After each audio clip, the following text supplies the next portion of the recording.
everyone, and welcome to Follow Black Cats. We are back with our After the Fire Game of Thrones campaign. And we've got a hype train going on in chat, which is freaking amazing. Thank you so much for the subs if you've resubbed from our last season. I have 5 beautiful human beings here with me to write the third part of our Game of Thrones story. I am nervous excited. I have sexy goblins ? Written about 12 times on a Google Doc, and we're going to make some history. It's going to be great. Let's go round and see who these lovely people are. Let's start with my immediate right-hand side on the screen. It is Jason. How are you doing, Jason? Hi, it's me. Doing just fine and absolutely wonderful. So happy to be here. Name's Jason Catrone, DM most of the time, but player here playing the wonderful, wonderful Briar, who, as I understand it, has some art somewhere on the screen. Not quite yet. I have not got around to, between eating and sitting here with you lovely people, I have not been able to get it on the screen. But Susie's done it and it'll be here. It is here. It is, yes, it will be momentarily soon, but Briar has so much going on, so much to do, so much to see. So what's wrong with taking the back streets? At Just Jason, please, on Twitter if you want to follow more quality content like that. I also have a lot of disapproving looks coming my way, which is perfectly serviceable and fine. But a Witcher game that usually runs on Tuesdays over on Susanna Grace's channel called Grains of Truth, by twice a month sort of deal. So it's a nice and wonderful, lovely time, and I'm so happy to be here. Awesome! It's so good to have you back. As it is, Charlie. How are you doing, Charlie? Doing good. I've got my fire and blood nails. I love them. I'm ready. I saw them. To channel some energy. Fire and blood! I am also nervous, excited about this. Yeah. It's a little bit of dread, not gonna lie. A little bit of trauma lingering at the frames. But Charlie's bringing a season 3 energy. And I have season 3 energy. a go-get attitude and some red wine. Well, Rosé? I realized yes, this is some rosé. I realized that I only need 1 destiny point, and I can be full green tier because I've got everything except for skin changer now. And I don't need anything to unlock it except for that destiny point, so I got to grind me some XP. That's true, because so I'm going to kill some people because I hear that's a great way of getting XP. I've been playing some D&D. I've learned some things in my downtime. Bit more hype training chat. We have changed some donations for the season. We have. So hold your bits, folks, because we only have bonus. Hold on to your bits, all right? Hold on to your bits. We have bonus dice and test dice up for grabs. We don't have destiny points anymore because it just got silly. Everyone. Gods. Oh, James. And I updated Matsuya's sheet, so she is no longer fearful of losing her reputation. She's merely haunted. Which I'm sorry is fine. It's fine. I think that's... I mean, I know the feeling. That's a mood from all of us, I think. Big 2020 energy.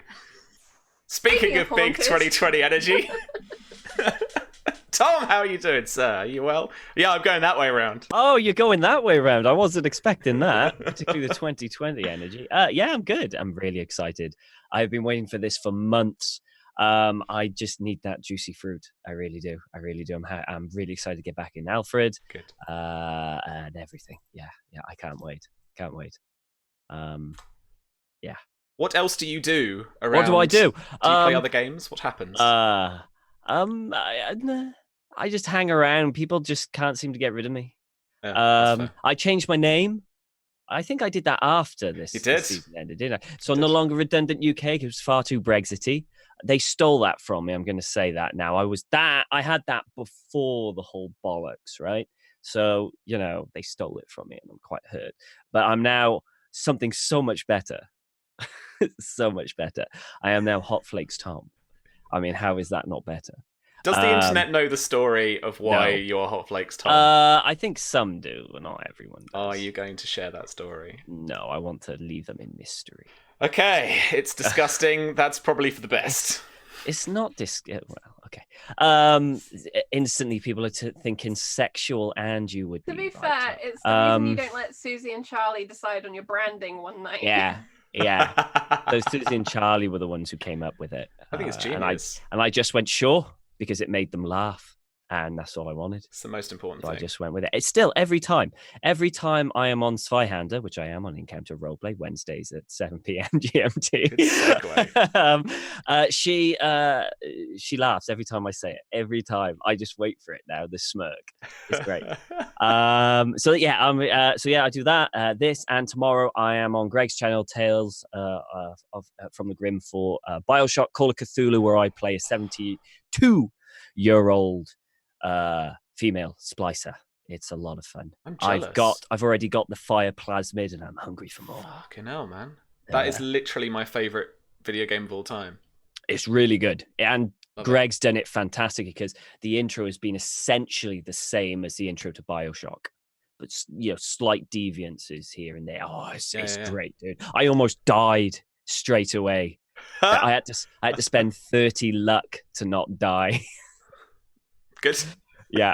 It was great. Jeez. It was great. You don't want to miss that. Mm-hmm. Oh, well, I'll catch the VOD. It sounds freaking awesome. Speaking of freaking awesome, Don is back with us and has a new character. Hello, Don. Hello. Yeah. I'm excited about being back. I thought maybe I'd take a little break and just kind of come back in later, but nah, I'm back. And just like Tom, you cannot get rid of me in one shape or another. Yeah. Well, I'm super pumped about being back. I have a new tequila goblet. It's a dragon. I'm drinking it. I'm very happy about that. Let's see.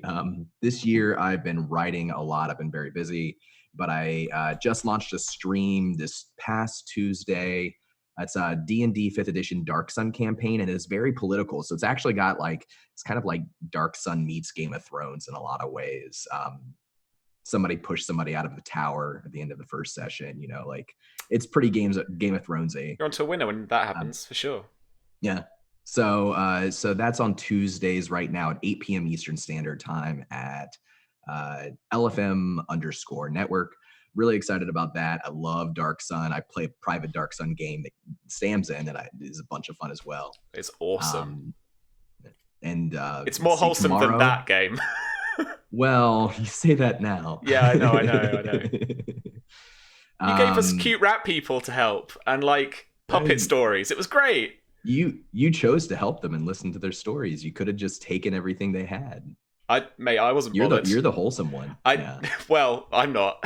Well, I know. My Thri-Kreen's just one of these weird shapes. I don't understand. Oh yeah, I love Thri-Kreen. I love that. Anyways, that's besides the point. Tomorrow on Encounter Roleplay, I'm launching another new stream. It's called The Haunting of Seawall Orphanage. It's an original game that Charlie and I worked on, and it's really it's very improv based. So I'm a very prep heavy GM usually, but this is a lot more collaborative and improv based. It's sort of like Haunting of Hill House meets Stephen King's It meets I want to say the kind of dark comedy in a series of unfortunate events. So I'm pretty pumped about that. Yeah. That'll be at 6 p.m. tomorrow. So that's what I've got going on. And I'm just excited to be here. I really miss this group. I really miss this game. Awesome. Well, we're back. Speaking of back. Hi, Susie. I tried. Speaking of can't get rid of. Oh, wow. Charlie, I'll just fucking leave. I'll just go. I'll just go. You take your scarf and you get out of here. You seen this abuse I get? I come here, give up my precious free time. But no, I'm super hyped to be back. I just want to address that slander at the beginning. I am not, in fact, a human being, Samuel Webb. How dare you? I heard. But I'm really hyped to be back. I have missed everybody's beautiful faces. I can't wait to take over Dorne and make it my kingdom. I've got Bertie, my vulture, here with me. We're ready. Oh, he's a cutie. He is. Look at him. Awesome. Well, I also have a cup that Mrs. Webby bought me. And it says Game of Thrones on it. And it has little fake gems in the bottom. It's great. This is the wine goblet for Jamie on the Mondays. And for me, for my Fanta substitute drink on a Thursdays because there's no mixers in the house and I don't want to drink gin straight. Because last time that happened, there were mistakes. So, we're good. But I am genuinely very, very pumped to be playing again, to be running the game again. It's been a hell of a few weeks as for Don. Don knows how kind of busy we've all been with some writing stuff. He's doing a bit of writing for me over at Modiphius.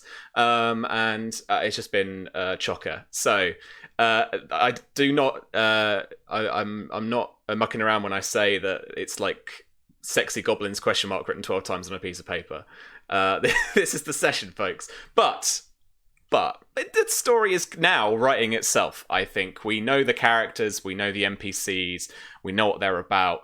Now we just got to find out what happens. And Season 3 is going, in one way or another, going to be the end of this story. It's not necessarily going to necessarily be the end of the game or the campaign, I don't think, but it is going to close off and answer some of the kind of questions that were prompted from what's happened to all the characters during these last couple of seasons. So... because I never like to just carry things on ad infinitum. I like things to have a kind of cool conclusion, stories to finish when they feel right. And I always tend to work to a 3-act structure. It's a little dramaturg in me. But there we are. Yeah. Aside from that, I can hear my inner Susie shouting at me that you should follow us on the social stuff. So follow that on Twitter, follow Black Cats, Facebook, Black Cats Gaming. And if you want more info for the spy game, then you can get that. Check out the quick start that's at Drive-Thru RPG. And the late pledges will be opening up soon as well. We're just checking all of that stuff out. Awesome. Well, without further ado, let us take a victory sip for all the intros. And we can begin.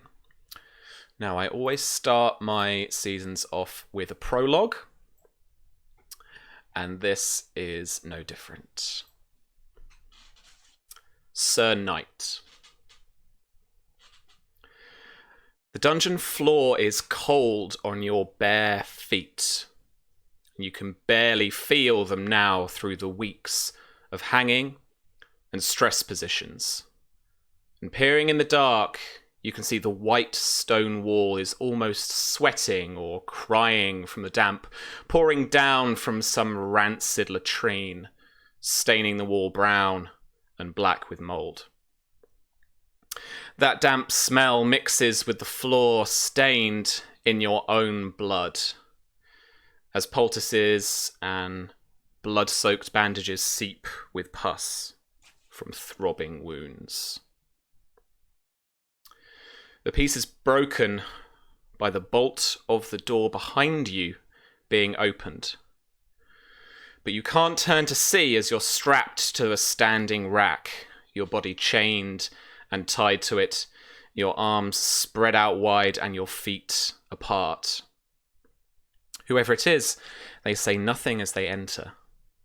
But as they come into view, an involuntary shudder runs through your body as the face of one of your torturers comes into view. No need to speak just now, Red. Red with blood. Red with fever. We'll have our fun first. And as he says we'll have our fun first, he looks just aside to the door and then looks back at you, face almost pressed up against yours, and gives you a little finger, and then moves away to the door again. And you hear it slowly creak, and it bolts shut once more.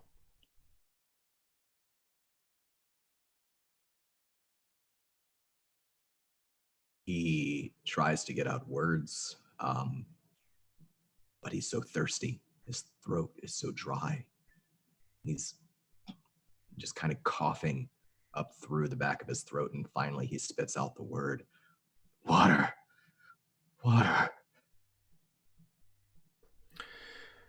Surprised, slightly shocked, but you're unsure whether it's a kind of fake shock. Stares at you again from about an inch away. And then he walks to a clay pot and a mug that have been sat on a table in front of you now for a few days, and every so often your guards come along, pour from the cup, give you a sip of now fairly tangy water. And this man does the same. His sunken dark eyes peering into yours before he moves away, pours a little swig into the clay cup. And then he brings it to you, brings it to your lips, just so that you can get the taste on your lips, a little bit of wetness on your tongue before the cup slips from his hand and smashes on the floor. Oops. I think like his body immediately like writhes, like he's trying to catch it, but he's caught in place, like he can't actually move. There's just this sort of shudder in this device that's holding him, and then he goes limp again. When you do, the man says, Don't. You'll hurt yourself more. And then he steps to the side. You can't see what he's doing as he steps round just a little bit out of your periphery to the back to a bandaged wound on your right hand flank of your back. But you can feel the peeling and the sharp pain of whatever he's doing. I think his nerves are at that strange place between constantly being on fire and being dulled because of everything that he's experienced. He feels the pain, but it's sort of on delay. And before it sort of takes him, he spits out the words, "What do you want? What do you want?" As you say that, trying to look over, you see an arm come out, holding the bandage. And it drops to the floor. You can smell that, like, off, slightly putrid, blood-stained bandage smell that comes off plasters when you've peeled them. And just a little. And then he slowly brings his mouth up to your ear and he whispers, "Forget me not."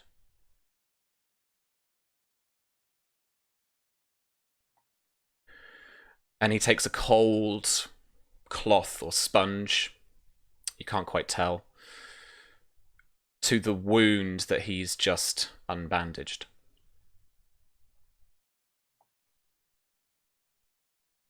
I think there are probably some tears just streaming down his face from pain and just being overwhelmed with emotions and anger and exhaustion. Quiet. We need to make this work. It doesn't work if you're crying.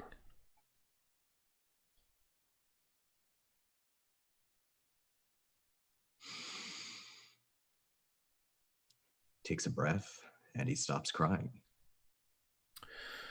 Slowly but surely, more of these bandages are peeled away.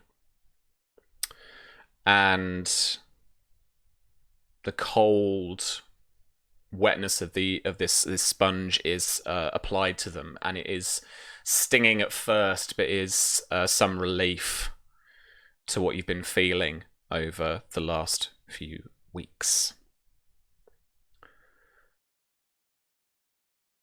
And then, very quietly,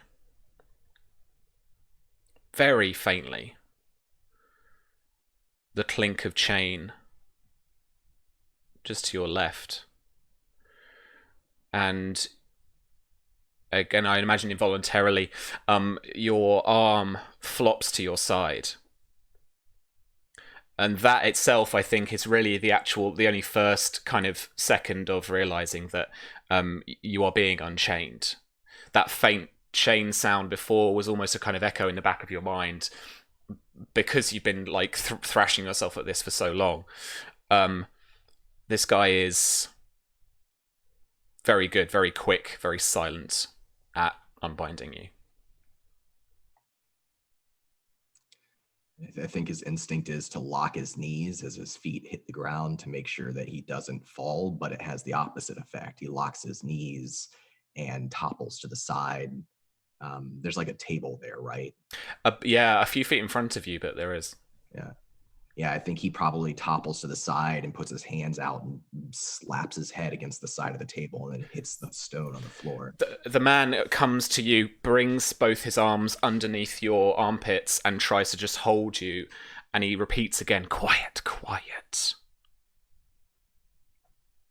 And he looks and points above him to the kind of like the wooden floorboards. And the structural kind of paneling that you can see in the kind of ceiling of this dungeon or cellar or wherever you are. And as you listen for a second, you can hear a couple of creaks from above. With his help, I think he's probably able to at least stand up, if not move very quickly. And he's looking around on the table. Anywhere, is there a sword? No, there is this like clay pot that holds the water. He'll take the clay pot and he'll drink the water. He not stopping. He drinks all of it and probably spits some back out afterwards because it's too much too fast. Yeah. And then he's going to grab the pot by the handle and just kind of hold it like this, like it's a weapon. And once he feels steady and not dizzy, just sort of silently nod to the man and then look to the door. The man like steps back with his hand, says, I am not here to hurt you anymore. I am sorry for what I did. But I could not let them know I am here for you.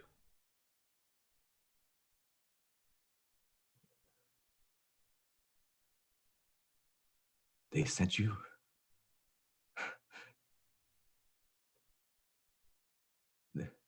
You're going to take me home?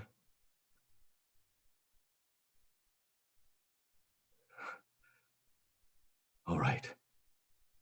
All right. How do we get out of here? I know the way. Come on. And he moves towards the door. I think for a second he thinks about striking the man in the back of the head, but he's not very strong and he's very disoriented. And so instead he lowers the vase to his side. He still holds on to it because it could come in handy. But he'll follow him out as quietly as he can. Sure. This time the door opens without a creak. As the guy just manages to position his weight or applies his strength to it to support it on its hinges. And he glides the bolt out of its position and opens the door. He doesn't, strangely enough, as he steps out, he doesn't look side to side. As you step out with him, you see a guard on the floor in the darkness. There's a torch lying a foot or two away from this body on the left, and it's a torch that's lit, but it's on the floor, so rather than being placed into a sconce or something like that, this is what lights the way currently. There is essentially long, very narrow corridor either side, left and right.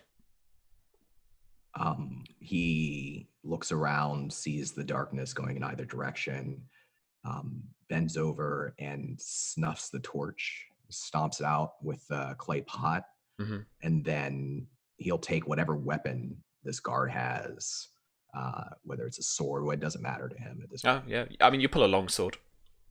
Yeah, he'll pull the long sword, and then he'll pull the body, and it probably takes him a little bit of time because he's still trying to gather his strength and pull the body back through the door into the cell and then shut the cell door behind him. And look back to the man. The man now is about 15 feet away, down the right-hand side. He doesn't speak, but he stops and he looks round at you and stares at you, waiting.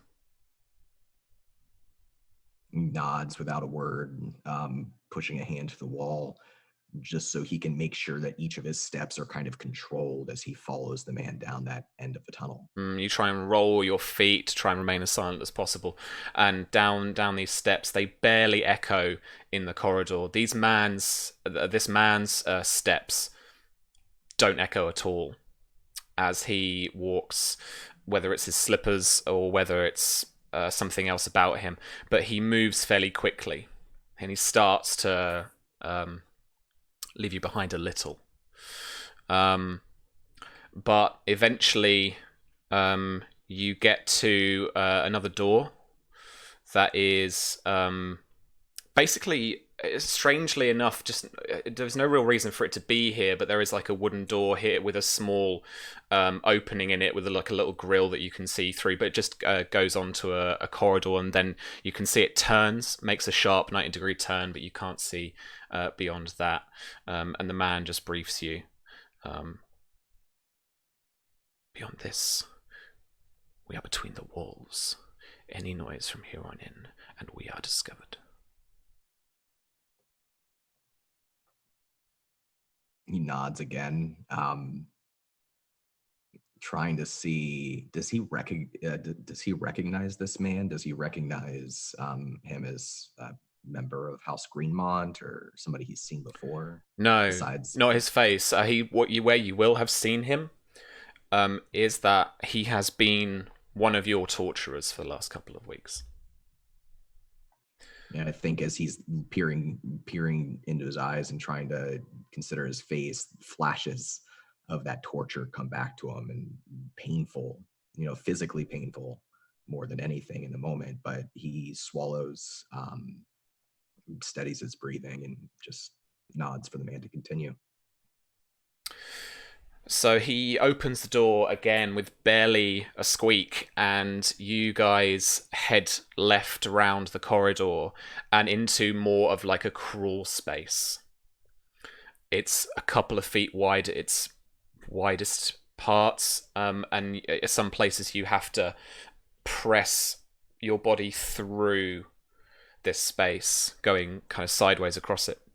You walk these weird crawl spaces and corridors, and this journey seems to last a lifetime.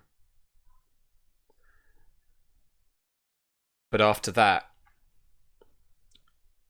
after a couple of strange turns, and you've lost yourself by now, you swear that you've made circles round, and I reckon that half of you is paranoid and worried that actually he's going to just lead you back to the cell and this is all some kind of sick joke.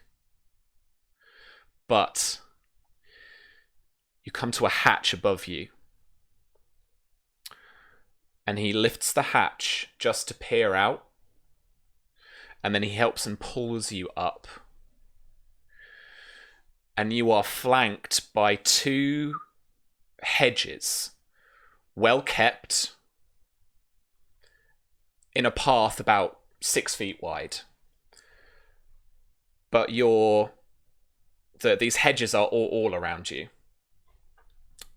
The path around the hedge, again, it's a bit like these crawl spaces, leads to like a left, and you look behind you and there's like a dead end behind you, but constructed of a hedge.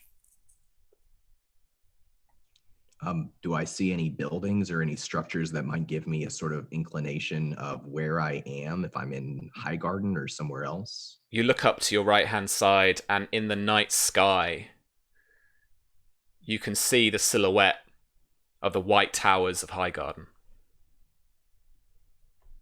I think that probably unwillingly brings a sigh, not a happy sigh, to his lips. He looks back as the man come up with him.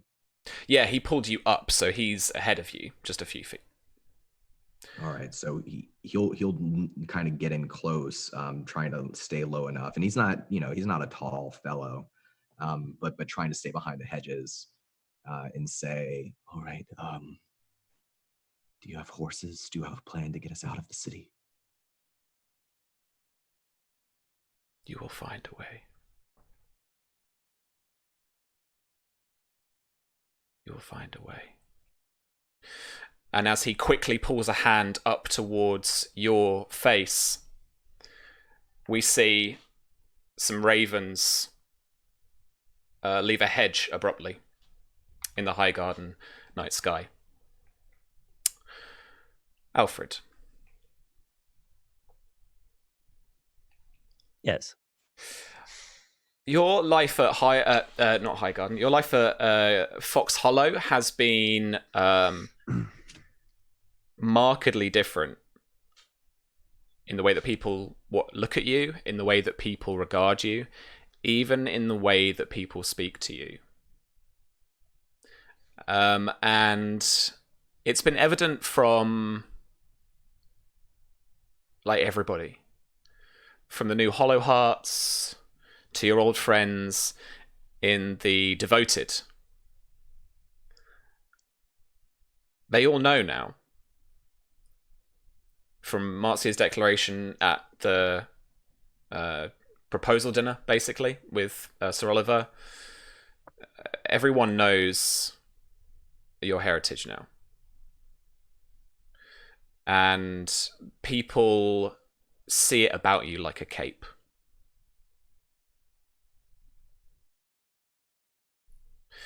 So it's this evening where you're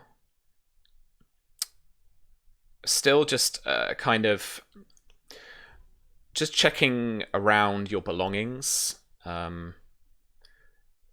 maybe doing a little preemptive packing, as you never know if you might be going with Marcia or not, or what the plan is there. But behind a chair that's you would sit in quite normally, just peering out of the kind of behind a like a cabinet, chest of drawers type thing, you see the top of a shaft of a bow that you've not seen before, and this isn't where you keep your bow. Okay. Alfred now, whereas previously he would never kind of wear the sword Greenmont gave him. He now basically almost always has it on now. But he still keeps his small dagger on the other side. He'll kind of, it's a bit awkward for him because he's not used to having it just dangling down. He's used to more freedom. So he kind of awkwardly shuffles it out of the way and heads back and reaches for the bow to get a closer look. You pull this bow out from behind this slightly shabby chest of drawers, and you're immediately taken by its quality. It's polished cherry wood. Its curve, its, as I say, its polish, everything about it looks fantastic to you, both as an archer, as a military man, but also aesthetically as well. Yeah. And as you run your hand down one side of the shaft, your fingers come on a relief pattern that's been carved into the wood. And you see the sigil of House Greenmont carved into the rich red cherry wood.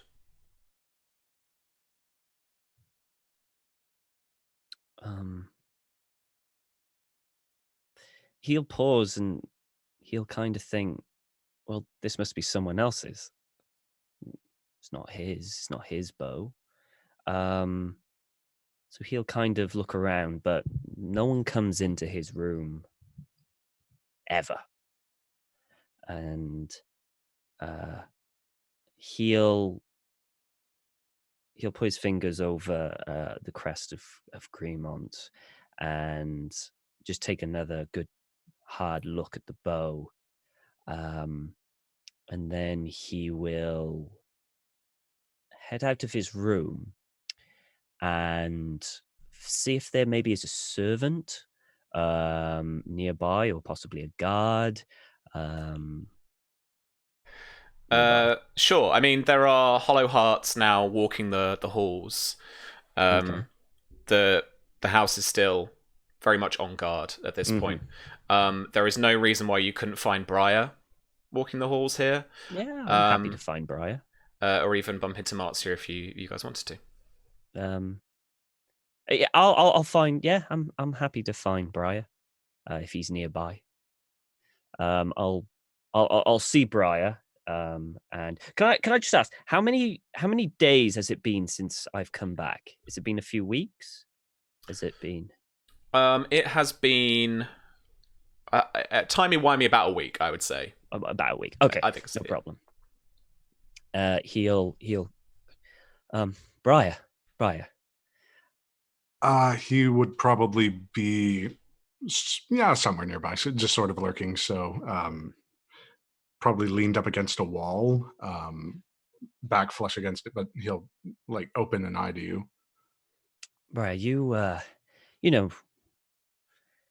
know most people who come through here, right? You've keeping an eye on the corridors, yes? When I'm ordered to, and when I have occasion to care, I suppose.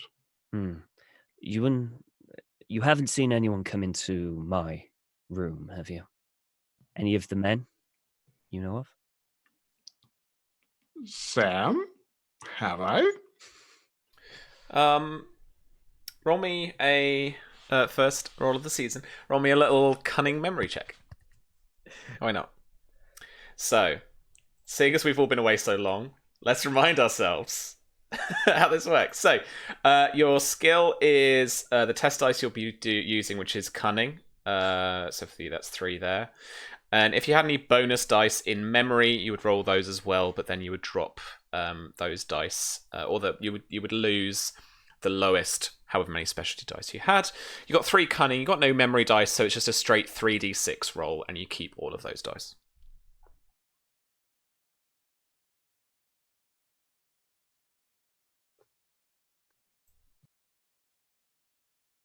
Are you doing it?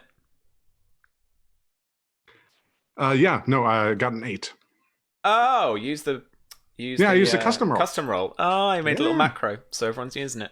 I want to show off how good my dungeon master is. Oh, jeez, man, come on. Chill. It's cool. So an 8.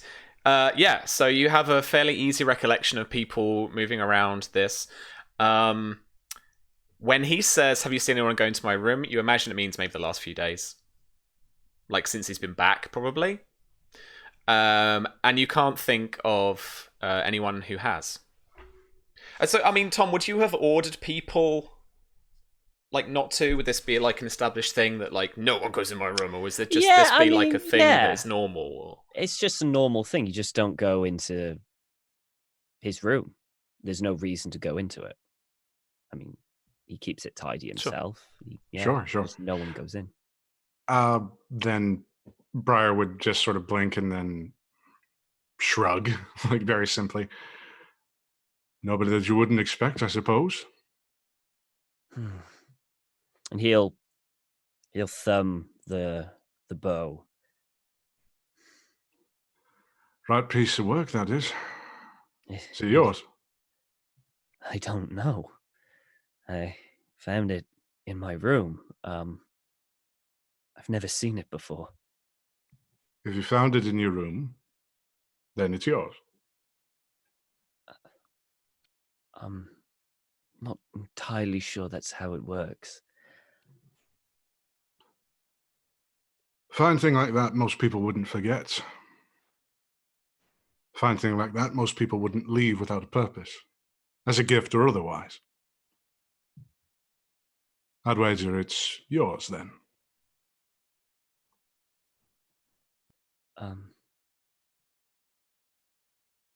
There's there's probably only one person that I know who could afford such this, and you speak so vaguely. If you think that the Lady Marcia gave that to you, then perhaps she did, and perhaps you should ask her.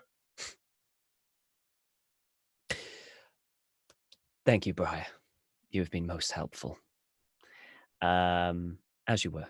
And he'll head out, and he's going to string the bow and practice a bit. Cool. All right. I would like you to make me a marksmanship test, please. Okay. With your bow specialty dice. But I would like you to add a +1 modifier to the result, please. Okie pokey. Because that is what you'll be doing with this superior longbow. Okay, let me just... Oh, yes. Okay, so let me do this whole new thing. Okay, so 8 is my total dice pool. The total number of dice you roll. Yep. Yep. Do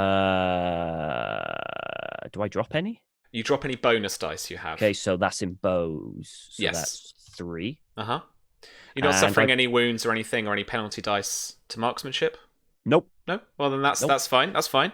And then just 1 modifier. And then, yeah, a +1 modifier to result. 20. Lush. This bow fires like a beauty. You are hitting bullseyes. It is mechanically speaking, Tom, a superior longbow, so it's going to give you +1 to your test results. Okay. I'll make a note of that somewhere. Yeah. I'll do it on the sheet. Yeah. But even like the grip and where you would notch the do you notch the arrow on the actual like bow shaft? Do you notch it in a string? I don't know. I'm not a bow person. I have no idea. On the no string. Idea. Don's shouting at us in mute. Yeah, all right. But where the bow where the arrow sits just above the grip is like beautifully carved. So it makes it all the smoother, and it is awesome. An awesome bow. Brilliant. He's gonna just happily do it for about an hour or two. Just get his aim in, get his thing, and then unstring it. And he's gonna look at the bow and squeeze it and just whisper, "Thank you." And then he's gonna where did he go? He's gonna head back in and make sure it's packed with his things. Fair. All right. Marcia. This evening, you have retired early to your room. It is time again to try and seek out Celestria. Not sure where she is right now. It can be quite difficult to find her, but we will try that will test. Imagine in her hands, Marcia is clutching a fur, and she's kind of closing her eyes, squeezing them tight, trying to remember everything about her best friend in this world, really. Do I add my dedication to this, Sam? Yeah, I'll let you. Okay, that is a specialization for work, but I just wanted to check. Oh yeah, perfect. Let's 7, 2. No modifiers. 20. Let's just check the destiny thingy. This is Wog. Wog. Right.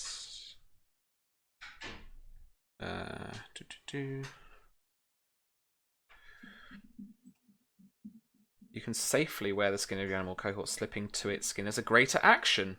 All right. I thought there'd be a roll, like a base roll for it, but even with the distance, 20 is a great result. I think with Marcia's exhaustion, it would take a lot of will to will herself to be heading towards running all night, which is what her plan would be. Yeah. Oh, a dice for Marzia. Oh, and a dice for Miria. Oh, a couple of bonus dice. Ah, thanks, Virginia. Let's add those on. Can we save these for when we try and murder you later? Or is this please don't murder me dice? Yeah, something like that. It said Marzia and Miria, I think, right? Let's add your little bonus dice here. I line them all up, ready in Shout out to Virginia, Twitch. aka Tabletop Horde, who is the other player in this game, who will be with us next week. Yeah. Feel better, Virginia. Yeah. And James is giving me things. James needs to give me 100 more bits to get the thing, because now it's in pounds. Haha. I think it's on the thing. Anyway. Yeah, so you slip into the skin of Salastraya. Oh, that was the book. But you awaken first to the taste of blood on your tongue as you lick your leg. Looking down, just retaining your cunning.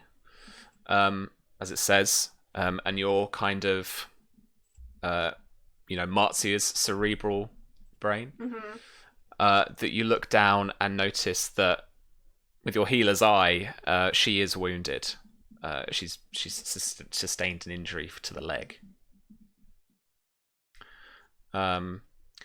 You look about you. You sit up maybe as best you can, even though the leg on your left front leg gives way a little.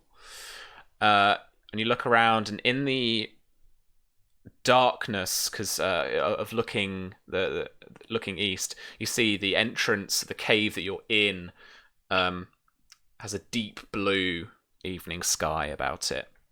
And the small cave that you have found, or Salastraya's found, just to settle down for the night, to lick her wounds, kind of is home to you now. Is there anything you'd like to do as her now? I think caught between the mind of Marzia and Salastraya, she'll will the Shadowcat to limp to that cave entrance to try and figure out if there are any landmarks or anything she can see nearby, to figure out where Salastraya is in the mountains if she can, knowing she spent countless nights now lost, trying to get to Ironwood, trying to get to Miria. You take her out to the front of the cave, and you do indeed limp over on your left leg, the left front leg, and then looking around, you see a deep rocky valley of the Red Mountains in front and below you.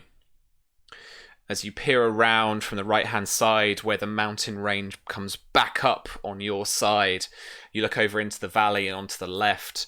And onto the left there, you see, just in the distance, not too far away, nestled up on a ravine, an overhang of rock, barely indistinguishable from the rock to the stone of this tower. You see this ruined tower and this kind of like ruined walls as well. Can I make some kind of memory-based test to see if Marzia can figure out what this might be? I'll take cunning logic. You sure you don't want cunning memory, Sam? Not memory, I'm afraid. You haven't been here before. All right. I use my cunning, correct? You do, yeah. All right, cool.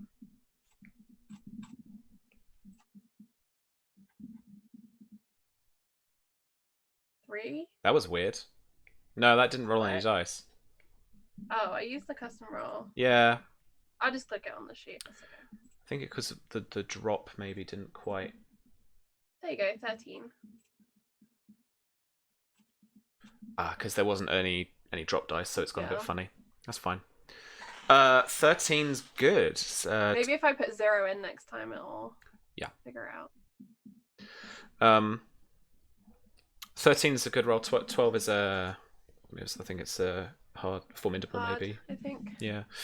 Success. And so there is a sinking feeling, even in Salastria's stomach, that somehow you have psychically impressed upon her as what you heard before the reports of Vulture's Roost trickle into your mind of this ruined tower, of the overhang that it grew from, almost. This logically is where Salastria could have found herself, not far from Vulture's Roost.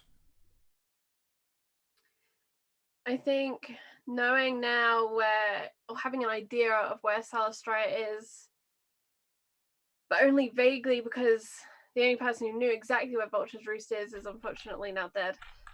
But knowing that the forces with Babblebrook had been there, Marcia will now spend the night actually trying to hide Salastria in this cave, willing her to wait. Wait is the word that she's being given, the command that Marcia trained her cat with.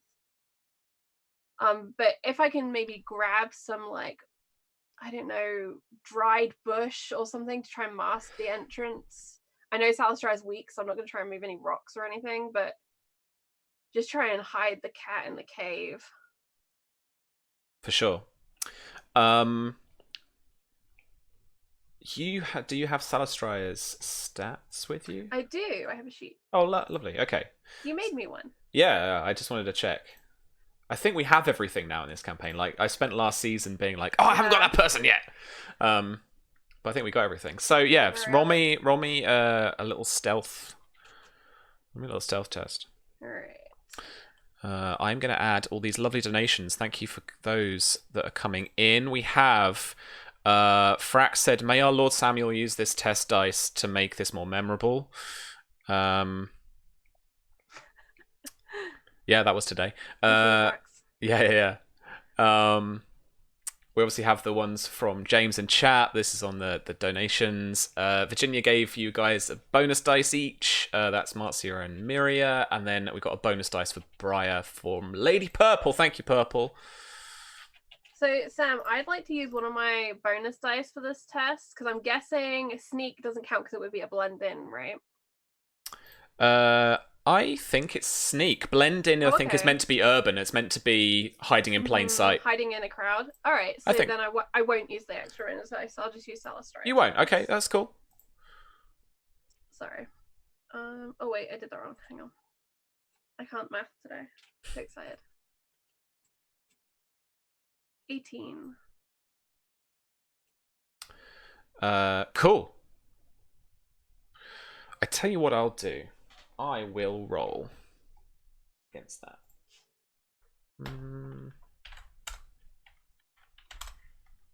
Let's see if 0 works. Yeah, it works. Awesome. A 9. Fab. All right, cool. I think Marcia has an idea that Vulture's Roost isn't that far from Ironwood, but she doesn't know exactly where, and she needs to go talk to Babblebrook, so she's like hiding one of the most precious things that she still has left in this cave. Yeah, for sure. Do you stay with Salastria overnight? I think that once she's done what she believes she can to hide Salastria in this cave, she'll leave the Shadow Cat knowing that Salastria is a much better survivor than she is, and trust in her friend to stay safe until she could get to her, and it's only going to add her further. And I think she would be like, I need to sleep because I need to get it to tomorrow so I can leave. For it's sure. That almost Christmas morning feeling, but for a bad reason. Yeah. Cool. All right. Miria. Hi. Hello. I just got that instant like, oh. Ooh. Oh. It's all right. So as the White Ravens have been dispatched to the holdfasts of the now 7 kingdoms, summer is upon Dorne. and it's already baking. Every conceivable window has been opened. The architecture of the keep is such that a breeze will flow through wherever you are. You've spent most of your days, or most of your afternoons at least, in the offices of the Maester, Maester Dorian. Your afternoons are spent attending to your agreed duties, washing the quills at Ironwood. This ancient, bald man with fairly dark leathery skin and even darker eyes kind of shambles about the office. But now presides over this office, as with the kind of metaphorical change of guard that there has been at Ironwood. Horatio has got Dorian working for him, where before Lady Ironwood would be the one at the coalface managing the house, dealing with paperwork and sending messages and dealing with reports. It's now the end of your duties for the afternoon. You are free to take your leave of the Maester and head out into the keep proper, as you wish. Yeah, I think she does so. Like as soon as she's got the opportunity to, she, she's not trying to rush out there. It's not like the end of a school day where it's like, go, she's just like, I've wrapped up everything I need to do. It's all nice and done. I'll be back tomorrow and whatever. As she heads out. He gives you a nod, but only a slight glance, as he tries to take a couple of steps up very slowly onto a step to get to a top shelf. And that, is a great moment for you to just kind of bow out and take your leave and head off into the courtyard. There are, even now in the heat, men still training in the yard that you can hear the clash of blunt steel on wooden shields. Guards are obviously still about, up on watchtowers and the gatehouse.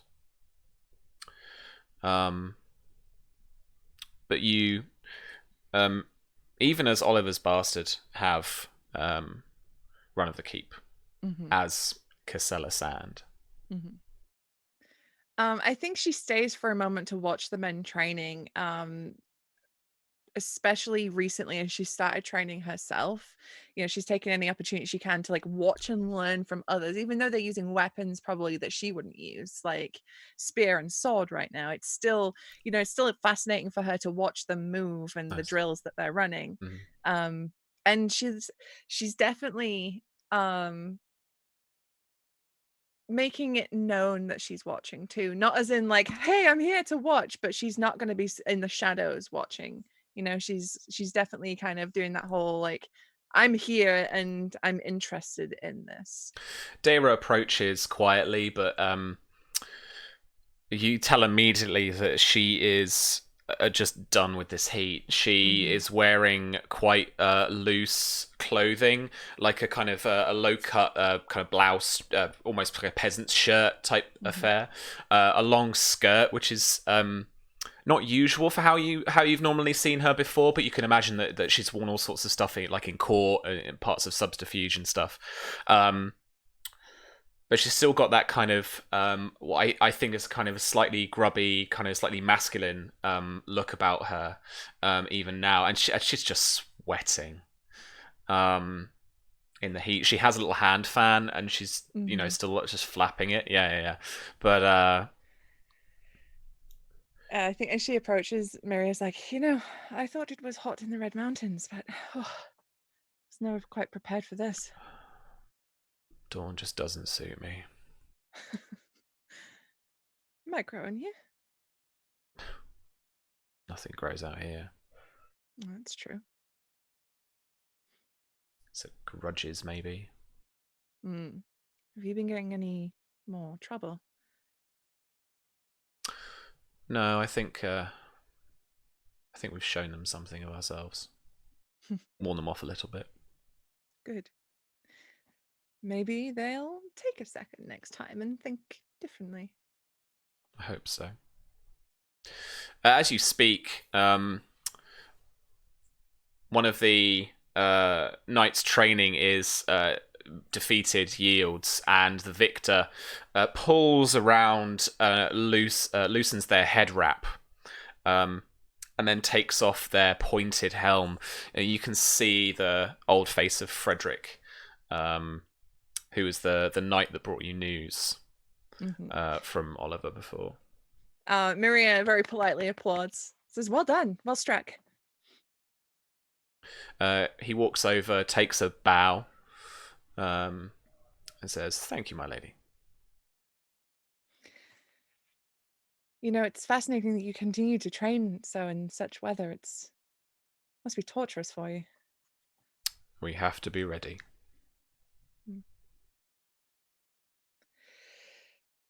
Yes, I know. Growing up, my father told me a lot of stories about growing up in the heat of dawn training. He told me a lot about his mentorship under your father. Yes. There was a good amount of training that went on. You can see this little glint in his eye as he says that. Yes, I've heard the stories. Care for a spa yourself? I heard that you have been well trained as well, or the start of it at least. As he pulls open like a water skin. And there's like a big smile that crosses Maria's face, and she says, "I very much enjoy that. Daira has been a fantastic tutor, but I'm always willing to learn." Very well. And he will like just take a stance back in the yard, and wait for you to prepare however you essentially just want to prepare. Okay, so Maria picks up like a small blade again, and she's she's maybe getting used to it again, holding it in her hand, flipping it over to the other hand before she herself takes up a stance, and then she's just gonna go for it. He's ready. What are you wearing at this point of the day? I think she's wearing quite loose clothing again. Very similar in a way to Daira, but it may be a bit of a step up in terms of like quality. Like a loose top with a loose skirt. Yeah, I think the Dornish silks are designed, I think, for that reason, for the heat as well as their aesthetic. So yeah. I think maybe that if she's got longer sleeves, she like tucks them or like ties a knot in them so her arms are loose. She like casually just like sorts herself out. The knight who was defeated has gone back to a couple of friends, and they're having a little giggle at you as you're doing this. One points, but it's all in fun and a little bit in jest. And they are standing around, kind of waiting to see what you can do, or what I think if Miria sees or hears that, she'll turn and give them a really mock little curtsy with her skirt before she gets ready. All right.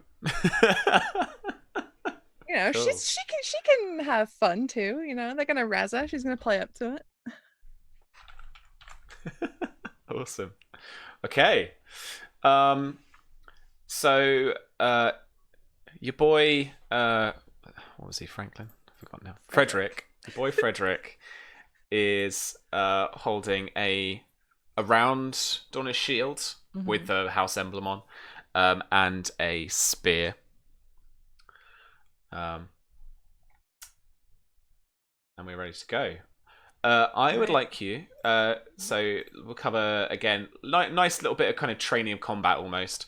We'll cover the little bit of this. So for initiative, I need you to roll for me an agility test, quickness bonus dice apply, and you're going to reduce this by any of your armor penalty, which you don't have because you're in. I'm not wearing. You're not wearing armor. You're in loose clothing. Okay, so that is just a straight up roll of 8. Nice. So I'm going to do mine here. In boxes would be good.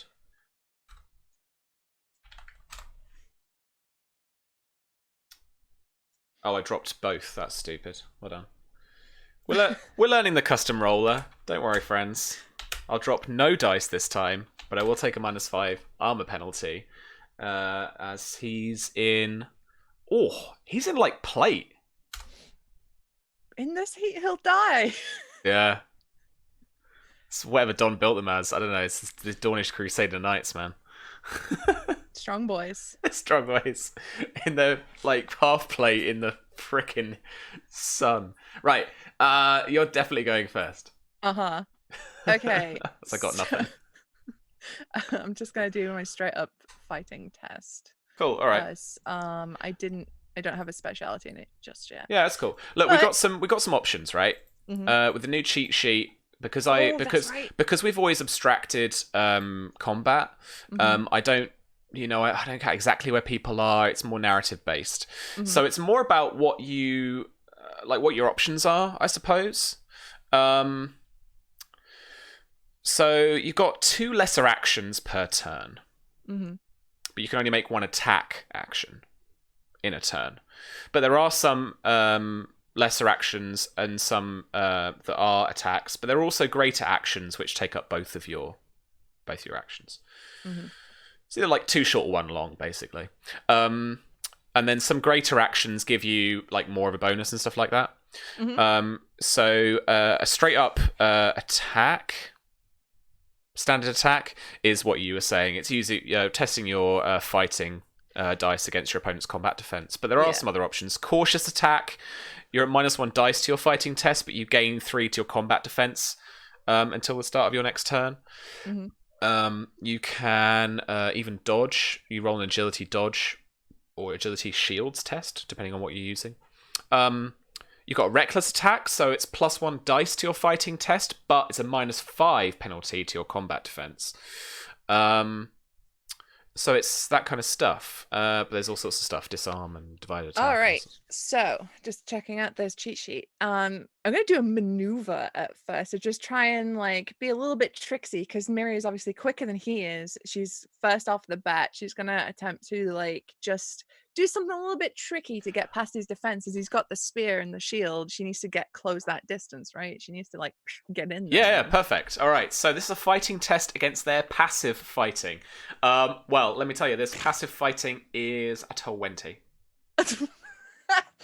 It's never gonna happen. But she does a little dance. Yeah. She has a little jig. I'll roll it.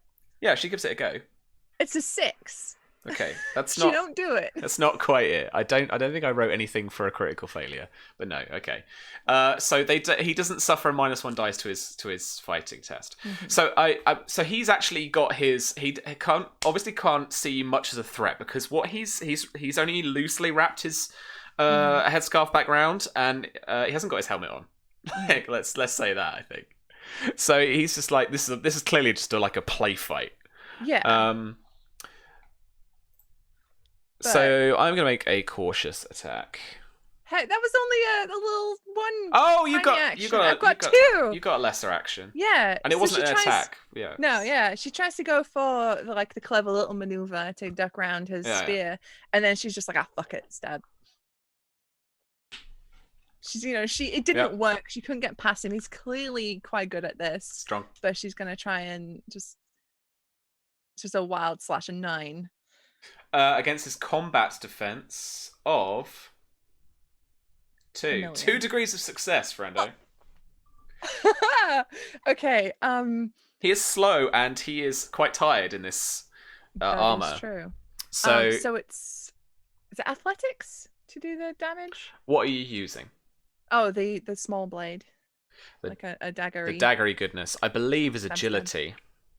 Oh, well, it's I will still check though. 2, so that's 4 for 2 degrees of success. Let's say that. But he is wearing half plate, which is a good armor rating of 9, so that's going to soak all of that. But it like pings off of his armor. She still gets like a tap, right? You're wily. You because he's got a spear and you've got a dagger. What you need to do is close the distance. You are like within his you're within his arc of attack, so you actually get straight up into it and try and attack him from there. I think what he's going to do in response is drop his spear. Like, you've gone for... He thought this was going to be, like, a bit of fun. Like, he was going to kind of try and tap you a couple of times with a spear. You were going to fend it off and everyone would have a giggle. And you've, like, gone for him. And he's like, oh, okay. So he just drops the spear, unsheathes... I use a long blade, but I call it like a short sword. With this curved blade on either side, and he is going to go in for a cautious attack. So will be 5, knocking down 1. I'm on fire. That's a 19. So yeah, that's 2 degrees. All right, and then there's a 6 there. Was it 5 over your hang on. My combat defense is 10. When your fighting test is double your opponent's combat defense. So not quite. Oh, not quite. That's all right then. 2 degrees with athletics 3, 6. That's my health. So you can be defeated. And I'll just knock you on your ass, and that's all fine and funny and lovely. Or you can take an injury, or even a wound. An injury will reduce the damage by your endurance rank for each injury you take. A wound will ignore all of the damage, but you take a wound.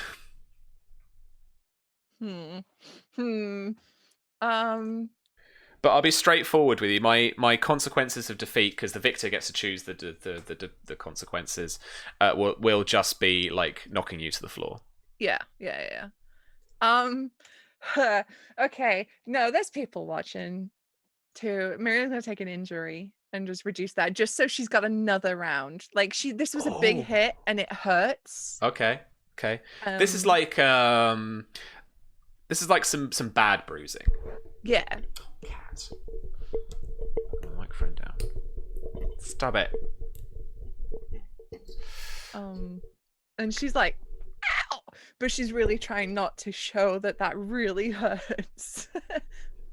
But she's not gonna give up, even though she's gonna lose. She knows she's gonna lose, but it's more of a point of pride for her of how long she can stand up against this guy. Yeah, for sure. All right. So your turn. Yeah. So there is... Oh, did I even put it on here? I don't think I did. There is catch breath. There is catch your breath, which is a greater action. Yeah, I need to put it on here. But what you can do is you can roll an endurance test. Let me get the book. And you can get some health back. It's like in the tournament where you... Yeah. It's number of degrees of success is how much health you get back. Yeah. See, we're remembering. It's all coming together. It's all coming back. The difficulty is like 0 too, isn't it? So roll an automatic endurance test. So on a 1 to a 4, you get back 1 point of damage. Every degree of success removes 1 damage. I mean, is it really worth it? It's gonna fucking knock me out anyway. That is a greater action. It is a greater action. Nah, she's just gonna go straight back in. Reckless. She'll be like, ouch. Yeah, let's do it reckless. Fuck it. +1 dice. +1 test dice to your fighting test. I'm picturing a really angry toddler right now. Like, they got winded and they're like, I'm gonna end you. Yeah, that's it. All right. And we are not dropping any because that's a +1. Is it test or keep? It is a test dice. Yeah, no dropping. Sweet. Okay. modifier is a big fat 0. That's an 11. That's very good. That was almost 3 degrees, but not quite. Mm-hmm. So yeah, you are looking at 2 degrees again. So it's another 4, which doesn't injure him, but it's still another tap on his armor. Yeah. But you... Well, I think almost go for that, what you've been taught a bit by Daemon of trying to find the weak points. Mm-hmm. And just at the last minute, he turns and it just glances off the splint that's on his I think maybe she tries to go for like his underarm, because there's like that bit of armor there. And you just right in there. Yeah. And he turns with the blow so that you just don't actually cut there. Mm-hmm. But just for a second, just one of those like anime seconds that he like there's like eyes as he looks at you like, what the fuck are you doing?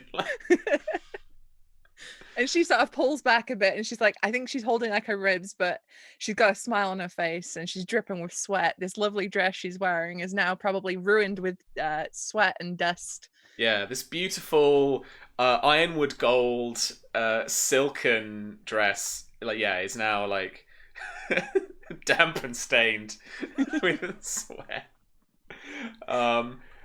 But funnily enough, he stands, having seen that look in your eyes, and he says, "Yield."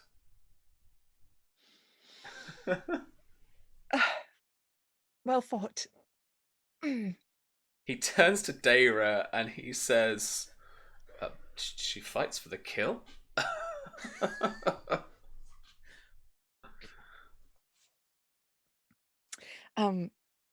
Well, if someone's coming at me with a blade, I need to make sure that they stop coming at me with a blade. It's what Daira taught me. Yes, you do. Yeah, definitely Oliver's daughter. Charlie, your fucking face just then. Oh my god. Sorry. But Miria smiles very brightly, and then she turns once more to the knights that were like laughing at her at the start, and she does another mock curtsy. Ow. You can see the puzzled expressions on their faces, the slight surprise, the slight like hurt masculine, like. What? Just shrug it off. What a ridiculous thing. But she's wily. And they know it now. For sure. And then she'll turn and say, well, I'll leave you to your training. Thank you for the sparring. And then you hear a familiar voice behind you. Male voice say, "My niece, my lady." Casella, come here, child. And yeah, his smiling face greets you as you walk towards him. He is in a fairly loose male silken attire for the heat. And he says, "I have excellent news for you. Come with me." Oh? And he leads you, if you'll follow, back to the Maester's office. Or to his solar. And the Maester is still kind of busying himself with books and such. But as Lord Horatio steps forward into the solar, the Maester pays him more attention, more heed. And he says, "Dorian, I have a new assignment for my niece. I believe she's done very well washing the quills, and I believe you have no complaints." And Dorian kind of muffles this. No. And Horatio turns to you and says, "I am hereby promoting you to a scribe." And Maria smiles very sweetly. Well, that's very kind of you, Uncle. Thank you. You will assist Dorian in writing the house's messages, in copying its reports, in filing those appropriately as the Maester would see. Of course, of course. I'm glad. And when should I start? Start tomorrow. Excellent. And he turns to the Maester and he kind of makes the necessary, like, make sure she's got this, that, and the other, and actually makes the arrangements. But in essence, yeah, he has promoted you to taking down the messages and writing stuff for the house. Sweet. Cool. Okie dokie. I'm going to go back over to Marcia. Marcia, this one is more for you to lead for me a little bit. You are making preparations to depart Fox Hollow. What are the things that you feel you need to do? I know there's some people we need to speak to, introduce, but what are you doing, or what are you orchestrating with your servants, kind of in this next day? Yeah. So Marcia had made it clear at Oliver's burial that she'd intended to go to Ironwood to deliver his halberd to his parents along with the news. She's aware he is in exile, but their families had been about to be joined in her mind, and it's the right thing to do, especially when you have no maester to send word. And it is a lord who is murdered. It's the kind of news you want to deliver yourself. She has put in place an order that Oliver's room is not to be entered by anyone, but she takes a moment to step back inside and check for effects she may need or should take. I don't believe she particularly finds anything, save for, I think she'll take one of the silk scarves or a piece of fabric that Oliver would have had for one of his kind of more formal outfits, and she'll take that with her, intending to use it as a swaddle for Bryn. And she'll begin to kind of order the household to prepare for the Lord to travel with her, as well as a brief conversation about whether to take a carriage and go the long way around or to take horses. I believe she'd probably have this conversation with Babblebrook. She would ask briefly during that conversation, where's Vulture's Roost? To see it on a map. Even though she can't read words, she can understand roughly how a map works. Oh, for sure. And he reels one out onto the one of the tables in the Great Hall, just as kind of people go about their business a little bit of cleaning, like taking out the burnt cinders of the fire and stuff. And he points out, as you can see on our Roll20 map, the top of the river that Greenmont finds itself at. Halfway down, Blackmont lies as well, just along that western side, the western half of the Red Mountains. And then he points out, to the centre, my lady, the Prince's Pass, and then over this ridge here, as he points to the right-hand side, to the east of the Prince's Pass, that's down the centre of the Red Mountains, to the where you see the source of the Will River, or a river that flows out into the Sea of Dorne. As you can see, that long, kind of like, not the arm of Dorne, but that long strip of land that is Dorne that you kind of recognise from maps from years, even without reading the words. He points out Vulture's Roost. And it's basically pretty much due east of Fox Hollow. So wherever Salastraya has found herself, she's found herself on the other side of the Prince's Pass, but not as southerly as you might have hoped. Marcia would try and mask her interest in this place and suggest merely that she wants to see the site which has caused her family so much anguish. She believes it is on the way to Ironwood, and she's glad to see that it is. It absolutely is. I mean, it's a little bit of a detour, but essentially, what you could do, we could go to Starpike. the holdfast of the peaks. And he points to it Doublebrook. just north of the Vulture's Roost, just north of the Red Mountains. Do you not believe that would be intensely unwise, given the accusation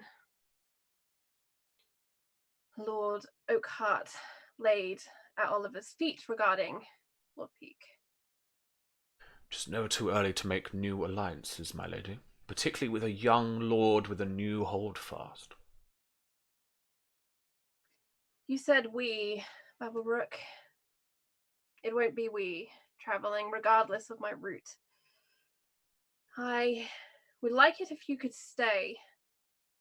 Protect the small folk here. Protect Greenmont. You are as Greenmont as I am. Of course, my lady. I will serve as best I can. Good. I know you will. I was planning on taking the house guard with me, but leaving with you the couriers, the devoted, the green garrison, the yeomen. Ample guard for the keep here. I do not intend to be gone long. And will... But there will no doubt be duties that will require a wise minister. Of course. And will little Bryn be travelling with you? Yes. It's important. Quite dangerous for a youngster such as he, is it not? Dangerous for any youngster to be without their mother, Babblebrook. Just as dangerous. Quite. And, Babblebrook, do you believe you could work with my grandmother here?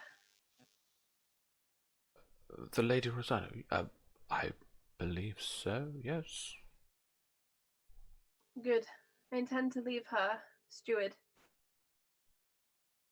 She has a better mind for maths than I do, and can read the books at least. And should there be any more choking sickness, she is a more capable healer than I. No doubt. Then we shall take horses through the mountains, and perhaps I shall stop at Starpike, depending on how the road fares our journey. He points out what would be your journey out east towards Starpike, just north of the of the mountains, just in the Dornish marches. Vulture's Roost is just south of that by a day or so, if that. And then essentially what he recommends is travelling along the river pass east towards House Will, at the mouth of the river, and then travelling down the Stone Way, otherwise known as the Bone Way, that's going to take you down to Ironwood. My parents have gone to Highgarden. Have we received word from them at all? I do not believe so. What about Blackmont? Any word from Simon? No word there either, I am afraid. We should send him a fresh letter. You should know before Mara speaks to him. I will prepare the couriers immediately, my lady. Where to, though, is the question. Well, Highgarden, I presume. It's as good Perhaps as there any. is a start. Sorry, if you don't mind, I just should interrupt that. Alfred did inquire where Simon was, and he was told that he went back to Old Town, and he would That's right, actually, you did tell he me would have that. relayed that back to Marzia. Do you want to jump in, Tom? Let's retcon it in media res. Come and join it. Marzia's distracted looking at maps and thinking about pikes and wills and... Yeah, come on in, friends. Blackmonts. Okay. Jump on in whenever you like, everyone. Well, people at Foxhole. Just jumping in. Miria, suddenly I travel by means of Dothraki. This is not season 8, alright? Yeah. We can't teleport yet. We've got teleporters everywhere. Yeah. No, go on, Tom. Go on. Okay, so Alfred would kind of just as he would have done normally with Marta, he would have quietly kind of come in to watch over, like he did previously when he was like guarding her an awful lot, quietly, so she doesn't notice. And then at that point, he will come in and just remind Marzia that Simon is at last seen heading back to Old Town. I'd nearly forgotten. We should send him word regardless. I can send a rider to Old Town. Yes, have Old Town know what the Oakharts and the Tarleys have done here.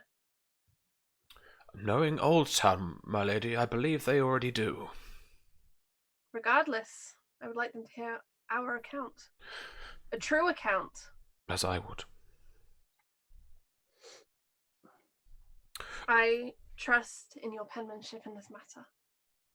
Should I address this to Lord Hightower? Or... Address one to Lord Hightower and one to the Grand Maester. We shall address both the kings of Old Town.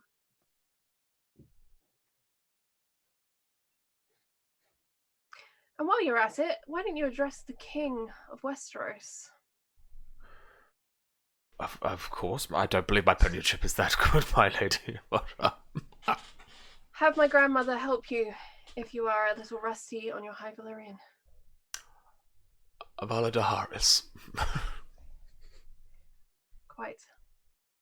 Marcy has no idea what was just said to her. It's like blending into Crichton. I'm having a bit too much fun. All right. All right. The king, yeah? Yeah. All right.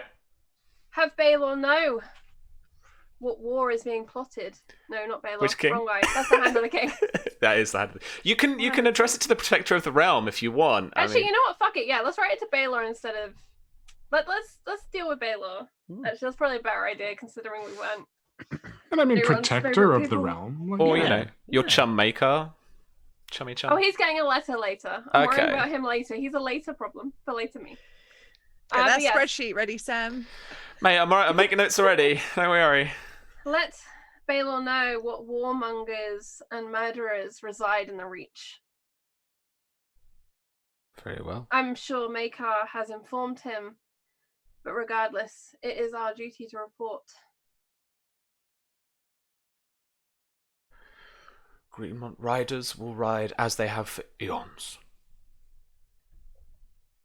Quick and direct to their message. None of these fuckers are turning up. None of them. This house is renowned for good messengers. They get to where they need to be and they never turn up anymore. What's happened? To be fair, our messengers do arrive. They just never come back. They never come back, yeah. Oh. I would like to note during this scene, Briar is watching the road. Yay! Very well. Very well. Bullshit. I want photographic evidence. Right. Very well. Let it be known. On this Let it day, be known. someone watched the road. Okay, well, you know what? I wasn't going to do this at this point in the session, but I will. Well, you don't need to at Briar. all. It's okay. Briar. You can kick it down the road if you want. Briar. Can we head back to that once Briar's done? Sure. I tell you what. We will head to the bridge. We'll head to Briar on the road, but let's just tidy up what anything else that Marcia needs to prep. Mm-hmm. If you want, we can skip a chat with Rosanna. I have no desire to intrigue that out. She's not going to offer any resistance. She'll stay. She'll do stuff for you. Okay. And Marcia will relay that Lord Ironwood left money in the accounts, which should be added to the books, and we'll do a formal transfer of those funds kind of into the house pot. So should they require money for crisis in Marcia's absence, it's essentially turning 200 dragons into one wealth for anyone keeping mechanical score. Oh, cool. Happening. Did we already? We already did that. Did that? Yes. Sweet. Yeah. Cool. Marcia is kind of pacing, making in her head a list of things that she needs to take care of before she leaves. And it's almost like Salistria pacing a room when she's been indoors too long, just backwards and forwards, pulling at her lower lip, casting her eyes up to the ceiling, to the windows, generally ignoring the people in the room at this point as she becomes lost in this backwards and forwards. Yeah. Alfred will turn to Babblebrook and he'll smile and go, "That'll be all, Babblebrook. Thank you." Yes, sir. And he'll Are there any other guards in the room? I mean, they're on the doors and stuff. Sure, it's the Great Hall. Probably like Okay. a normal servant populace. In that case, Alfred will kind of do a nod, the universal thing of leave the room. Every guard knows. All right. And he'll apparently every guard knows it, and he'll Except for Briar. yeah, doesn't know what a nod is. And he'll kind of look at the map before him and see the route, and quite a long journey, my lady. Not too far. You've made a longer journey, have you not? Too long. Too long. Forgive me, my lady, but I must ask, do you feel up to the journey? Of course. And he'll kind of pace or just kind of walk around the table where the map is. It is not long since you had given birth, and you are now going on horseback into Dorne during summertime. It's very hot, it's very dusty, and it is hard riding for even the fittest of soldiers. I assure you, Alfred, I'm quite capable on horseback. Of course, I think I've been cooped indoors long enough. Of course, my lady, of course. My worry does not come for you, but more the Lord Greenmont. I will not be parted from another son, Alfred. I understand your want to stay with your son, but you must understand that he is barely over a month old. The journey will be dangerous. His brother travelled to Summer Hall. I am sure Bryn will be well tended to. He had the prince and his army to look after him. Bryn has his mother, Alfred. I'm aware, my lady. And you will protect as much as you can. But can you protect him against sickness along the road? Remind me, Alfred, who tended your wounds after Redgrass? Oh, I am well aware, my lady. But I am not a newborn child. No, you are not. You know better.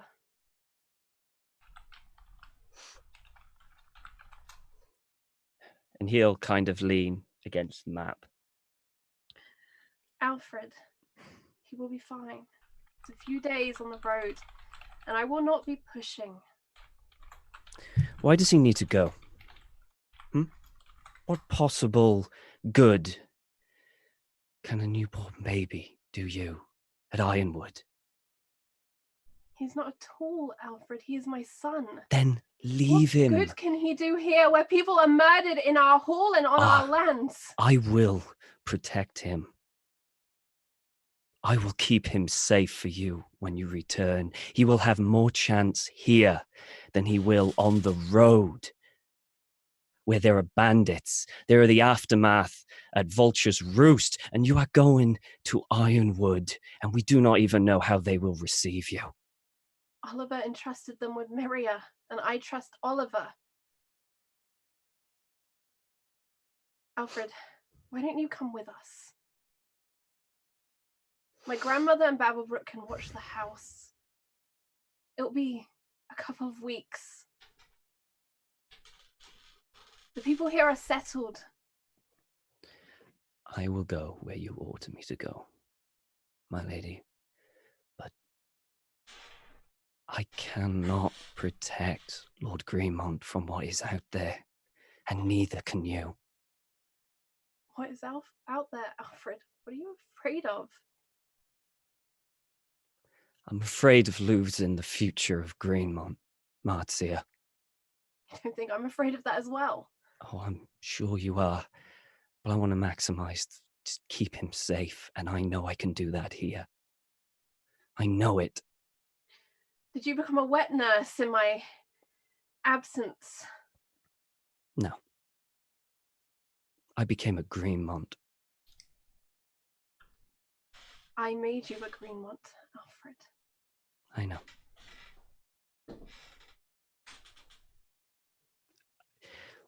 Forgive me, milady, but I do this out of love for the family and what I think is best.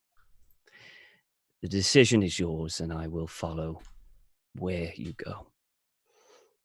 But know that I truly, truly do believe that leaving Lord Greenmont here is the best course of action. I want my children, Alfred. I know. All of them.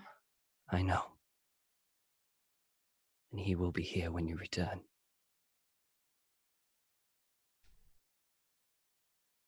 And she goes back to pacing the room backwards and forwards. I was going to ask if you guys wanted to roll for this, or whether you wanted to. I mean, I think that would help me decide what Marzia wants to do, because Okay, she could for go sure. either way, I think. Okay. I tell you what I would like then, just a simple contested persuasion test. Okay. So this is just going to be a straight roll-off. Alright, what are we contending with? Convince. Oh. Convince versus convince. Convince versus convince. Just a straight All right. up. You know what? I'm conflict going to test. use a bonus die. Why not? You got 2 of them there, mate. I At know. which point I'm using a bonus die, which will cancel your Fuck. bonus die. Oh, are you? I'll take. Yeah, I'll use a bonus dice as well. All right, take yours off there. I'll use one. I'll use So one. I'm rolling And- 6 total, drop 2. Alfred's not. Oh my god. 19. I'm so fucked. Hang on. Sorry, let me cancel that. Sorry, I put that wrong. So convince, 1 bonus die. Because Marzia has been told she has like an unearthly connection to her children, and she already has one that's miles away from her. You know, for someone who only has 2 in Persuasion, 8 isn't so bad. Pretty To be good fair, shout, I mate. spent my XP on getting another persuasion ability dice, so There we go. I think it's Marzia as the Lady Dowager of this house who it's almost a simple matter of status at this point. So yeah. She wins the dice. I think Okay. she just kind of says under her breath, almost panicked, like, no, he has to stay with me. Alfred will stand up then. But Alfred, if you want to protect this house, you do have a place here. I'd asked Babelrook and my grandmother, but you could be steward here in my absence. I do not regret acknowledging you as I did.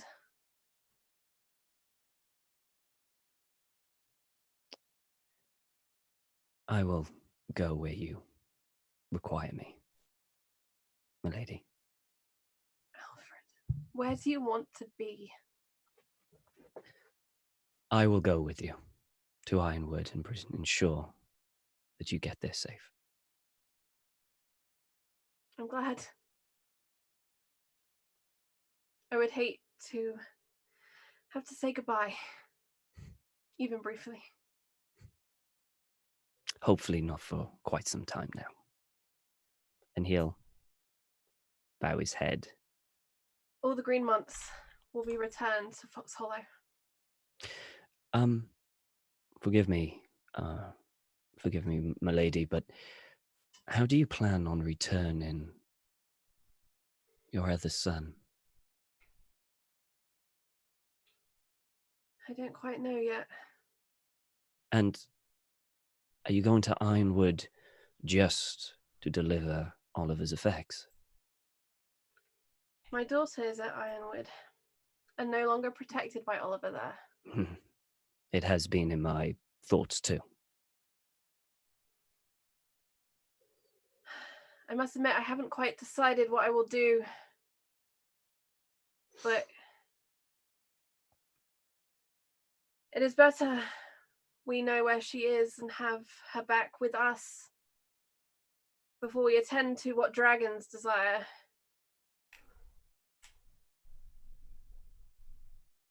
And if anything, Prince Maekar, it is not in his interest to have a ward die, even by his hand. He seeks peace. That is not what the Reach is currently seeking.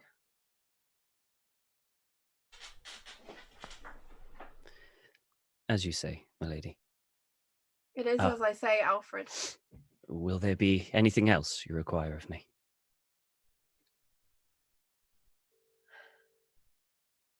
And she pauses and she thinks, you should see the tailor.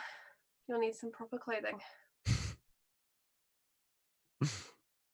You are a son of Greenmont, and you will represent as such.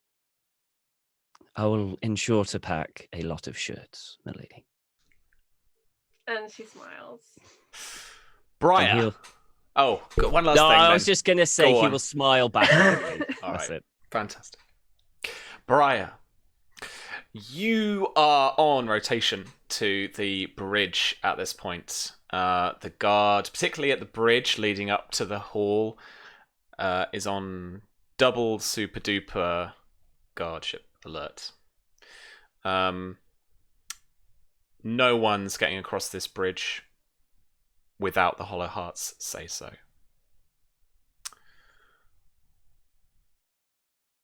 And a fair few merchants still come by. A travelling singer or two might try and head up. But, I mean, probably about half or so of the travelling people that come through to the Red Mountains have actually just been kind of turfed away. Just, we're not interested. This route's barred. Head off another direction. Unless they're trusted, unless they're, recognisable people for sure. Briar would definitely be sticking to that list. Like whoever everybody else says is okay. If one person doesn't know you, no, you're turned away. For sure. So it's strange to everyone when a strange figure, kind of loosely robed, whose face is obscured, starts walking up the ridge towards the bridge. Last time that there was an obscured face, this was a bad situation. So Briar is on like extra alert, like shield up, hand on hilt, and just kindly regarding this figure.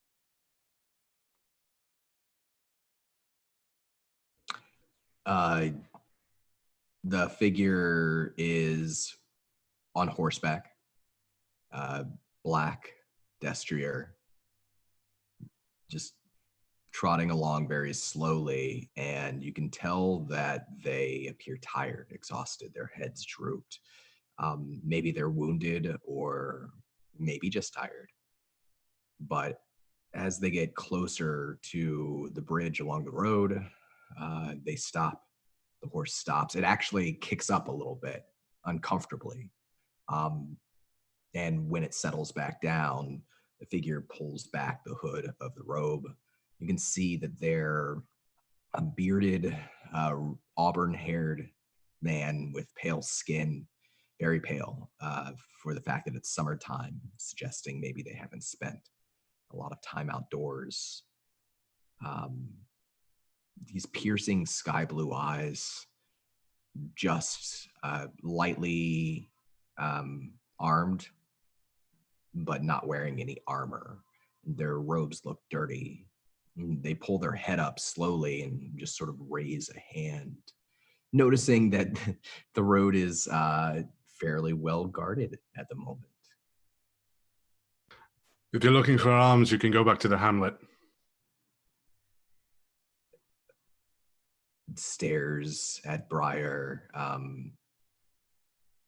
trying to figure out if he knows Briar, and I don't think he does. Briar's been back for like a couple of years, but he's very, very like low key, and he's stuck to the Green Garrison for a long time. So I don't think there would have been much like overlap. Yeah. So once he realizes that he doesn't know you, he just sort of calls out his throat, parched. I serve House Greenmont. I'm returning. And there's a hollow heart next to you, Briar, whose face has just dropped as he looks at this man on horseback. And he says, "Fucking hell." I hope you have more to say than that. It's Robb. And he screams, "Lads, lads!" And they rush forward over the bridge to try and help him down. Get your hands off of me, please. I can do it. I can do it. He sort of just, maybe not as confidently in his actions as in his words, he slides off the horse and thumps to the ground and has to kind of steady himself for a moment. The horse, again, it kicks up a little bit. Settles down. You heard the boy. Give him some space. And Briar will lead through part the crowd as best as possible and sort of. This horse is a little uncontrolled now. If you can try it, like the lads are trying to take it by the reins, but it's fighting them off. Please don't fuss. Don't fuss. I need to see the lady of the house. All right. Yeah. Straight away. Not alone, you're not. Briar will immediately take him by the arm, offer him a water skin, but very gruffly. Yeah, and when you pull him by his arm, like you pull him, right? Like there's no. Oh no, this is not familiar. Like, oh hey, it's good to see you again. It's like, okay, you want to go? We'll go. Yeah. The two guys that are trying to wrestle the horse back to control, lose it, and it just pegs it back down the pass. And they let it go. And Robb kind of leans over a little bit, even though he's still in Briar's grip towards the two, and he says, "You better catch that horse, or she's going to be mad." The two lads look at each other and then run down the hill.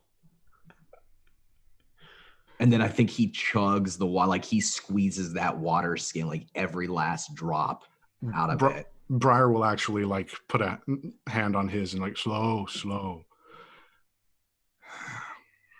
Drink too much and your throat will explode. Seen it happen before.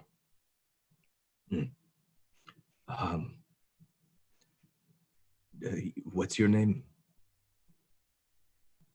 Briar. Briar, I'm gonna put my hood back up. I don't want to cause a big scene. I look at the destrier that has just rocketed across the bridge. That was an accident, but I do think the lady will want to talk to me. The lady will want to see your face. Just keep the bloody hood down. Just pat him on the back very roughly and push him forward. All right, well, let's just make sure we go. Let's not go right past the tavern. That's all.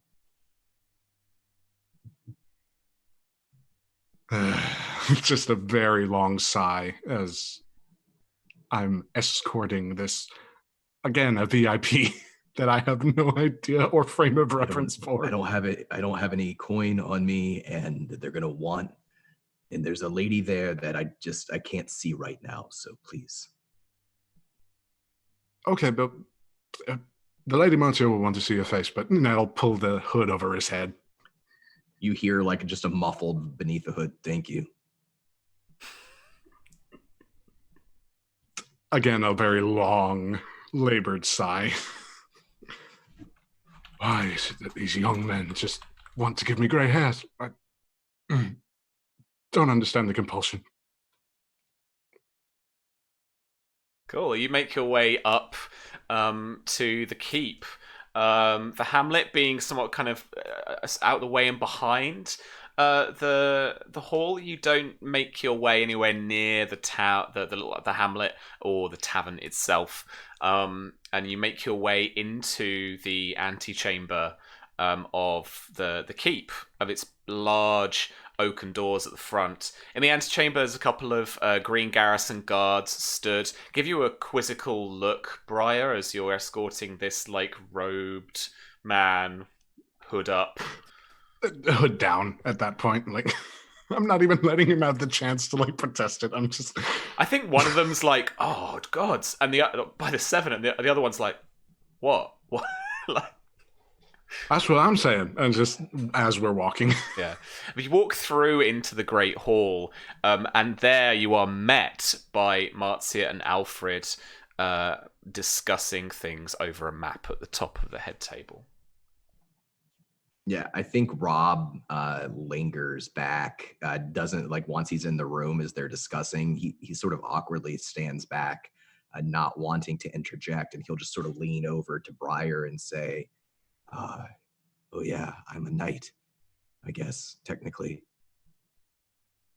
Just as a heads up.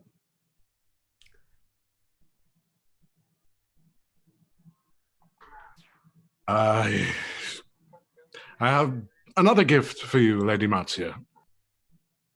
What is it? And she's been pacing. You've come in like right as she's in the middle of pacing. Clearly in a bad mood, which is Marzia's standard at the moment. Just shove him in the shoulder to try and get him to talk. You're muted. Muted. Right before he gets shoved in the shoulder, I think he's considering, like, because he sees that she's like pacing and in a bad mood, like, oh, maybe I should just come back later. And then he gets shoved in the shoulder a couple of steps forward and stumbles a little bit and catches himself, and he bows and just says, Lady Marzia. And she starts, and she looks like she's seen like a ghost, another one in like the last 2 days. And I think he had said that point that he looks over and notices Alfred, and he looks like he's seen a ghost. Oh, did Alfred know that Rob had gone missing? Yeah, you know that Rob was sent to Highgarden, because that's what Marzia asked, is if you had word of Rob and Simon at Highgarden. Oh, right. She sent Rob to see Simon.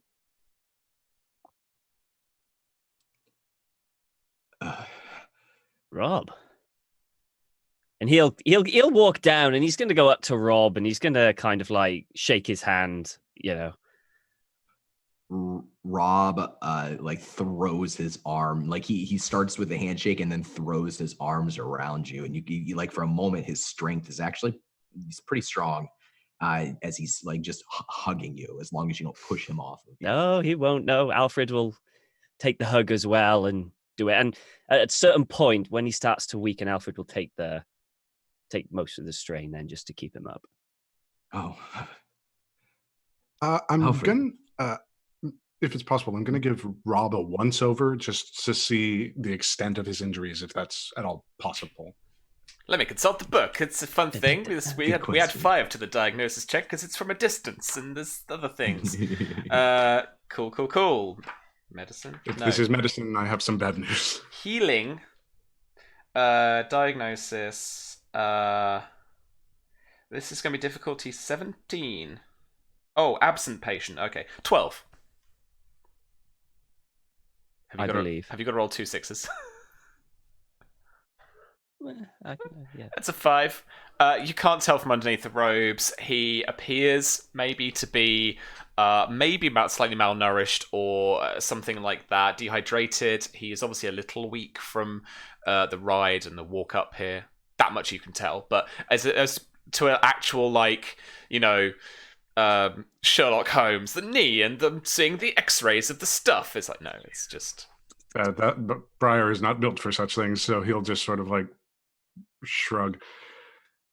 Wedger, it was a hard ride, huh?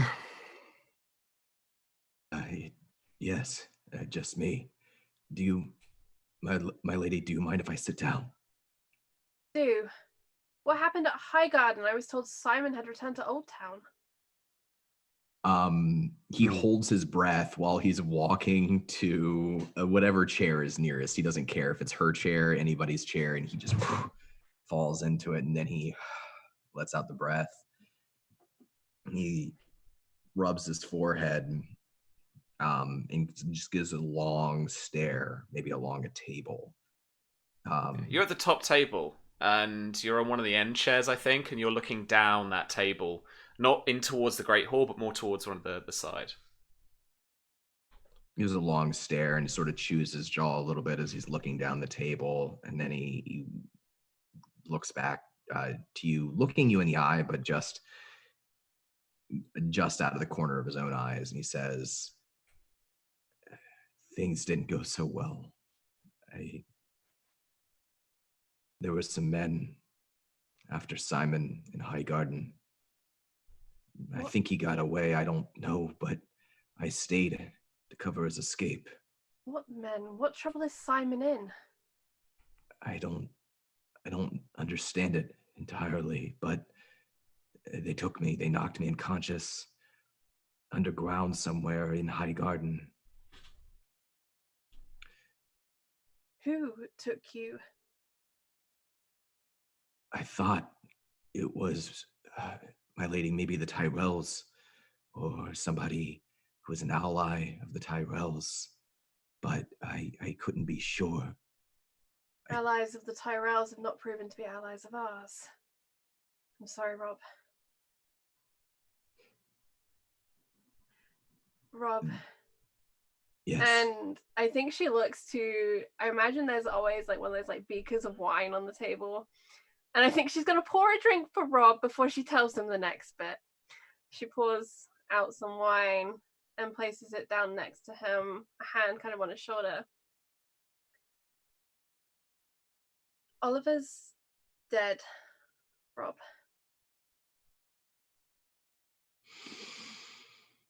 He takes a breath, lets it out, looks down at the wine, drinks that in one gulp as easily as he did the water skin, wipes his mouth, doesn't look back up to you. He looks down to the table and he says, "I'm sorry. I guess I should have stayed with him." It's not your fault.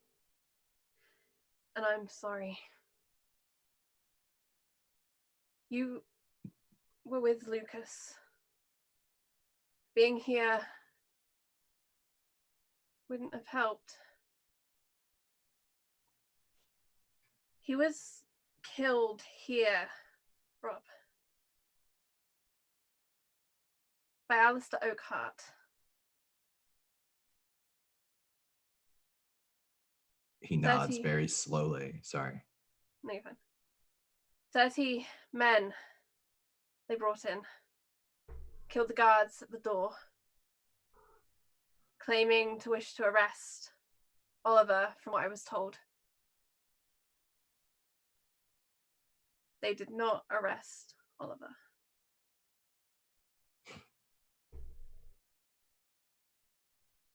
Of course they didn't. He looks up from the table, just sort of looking white, emotionally detached, upset but withdrawn. He looks up to Marcia and then over to Alfred and then to Briar too. But his eyes fall back on you, Marcia, and he says, "I'm sorry, my lady. I told them everything. Everything I knew." It's all right, Rob. You should tell people what you know. You should be truthful. I don't think it was the Tyrells. I thought so, but I don't think so. There was, almost every single time there was this man. Always stood in the back with the others. And he wore black copper armor. Do you understand what I mean, my lady? Does she understand what Rob is referencing? Would be my question. Do any of us understand what Rob is referencing? I can, yeah, he can expound. I think Marcia will Got look an confused. Charlie knows, but Marcia would look confused. But she's processing. She's trying to remember what Rob knows. To try and figure out what the most dangerous thing Rob knows is. I've got a feeling. They Copper armor. They asked. It was like the knights up in Ironwood. Their armor. Like Oliver's armor. They already know Maria's there. I don't know what they wanted. I told them everything, but Rob, I didn't know what did they ask you about? What did they specifically ask you about? Who was at the house? What my orders were? Where Oliver was? Where money was being spent? Things I didn't know and things I did know. And they asked me so many questions. And I'm sorry, my lady, but so much of it's a blur. And you would have told them that you were going to Blackmont. I did. Yes. That's okay. I tried not to. That's all right. They can know. And I think she's going to look to Alfred like, we need to leave quicker than I thought we needed to leave. And I was already leaving in a hurry. I'm not a very good knight. I'm sorry. No, Rob. No. Neil put his hand on his shoulder. You're a good knight, Rob. Briar will kind of shrug at that. I'm like, You should know that I'm going to House Ironwood. I was going to take Oliver's halberd to them. Oliver and I were going to get married.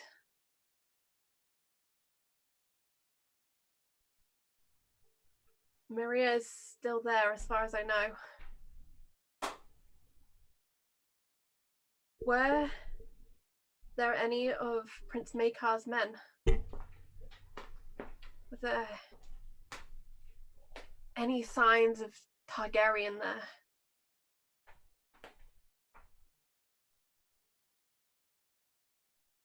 Eyes. I don't remember seeing. Most of them looked just like soldiers, or poor folk. Not wearing any regalia, except for the one in the armor. That's right. They would have been hiding who they were. And I think Marcy's going to sit down next to Rob in one of the chairs. And I think she's now kind of softening and she'll look him over. Obviously hearing that he's essentially been held captive and probably tortured. And just kind of look him over to make sure he's not about to collapse dead on her, because that would be a third man in about a week. And she'd rather not have that happen. Yeah, I healing think... test? Healing diagnosis, yeah. Injury or ailment? Diagnosis is a specialty. Oh, okay. Yeah, I have that as well. 5. 14. Yeah, 1 degree. So, Don, what's the basic diagnosis? So I think when we discussed this, like at this point, because it's a ride from Highgarden, and I think up a hill. Yeah. Up a hill towards the end, yeah. It's like been about a week. Yeah. 6 days. So no wounds that are infected and need treating any longer, but he looks tired and hungry. Like kind of his eyes. Weary. Yeah, I think it was. Yeah, I think it was when we were chatting. It was more that there is something about the kind of. It's not the levels of exhaustion, but it's like kind of the starvation stuff where it's they basically treat them like wounds and injuries. So it is that his muscles have slightly atrophied ever so slightly, stuff like that. Yeah, he just kind of looks haunted and a little bit smaller than before. Marcia knows that feeling. And And he meets your gaze and kind of wipes a little bit of wine that's still on his lips. He says, I want to help make things right. We're going to make things right, Rob. Promise you. Alfred's gonna touch him on the shoulder and then kind of kneel down so that he's kind of eye level. Rob, how did you get out? He smiles a little bit at Alfred and says, damnedest thing, I don't know. Somebody helped me out, helped me escape. It said that somebody from Fox Hollow sent him. I don't know who he was. What? We had no idea that you were... The house is old. Maybe an old friend. And he'll look at Maybe. Marzia, worried, and then look at... Marzia's kind of like, stop panicking the patient. Woo! I think he probably notices that look and he's like, I'm fine. I'm better now. Rob. This person, what did he look like? And thinks back, and when he thinks back, he doesn't see the face of the man in the torchlight when they were escaping. He sees his face when he was torturing him. And again, there's that like phantom pain just flashes in his mind. He says, pale skin, no hair, scars on his face. If I had to guess, maybe he looked like the kind of fellow who'd worked the gallows before.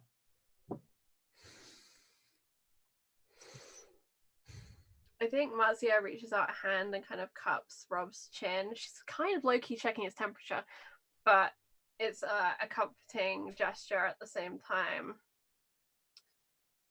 You're going to need to rest, Rob.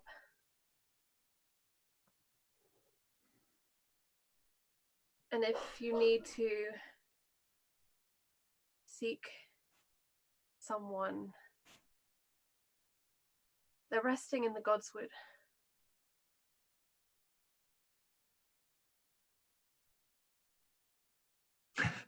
I don't know if he would have liked that or hated that. Doesn't matter, he's dead either way. Briar, don't you have packing to be doing? Or a road to watch? And she kind of snaps. Alfred will get up and he'll walk over to Briar and... Briar, with me. Just grunt and follow.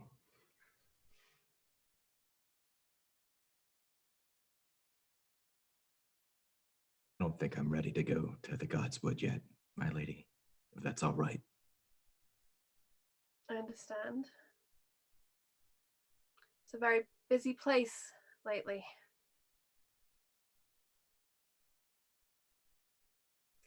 You shouldn't be afraid of it, though. It's helping us.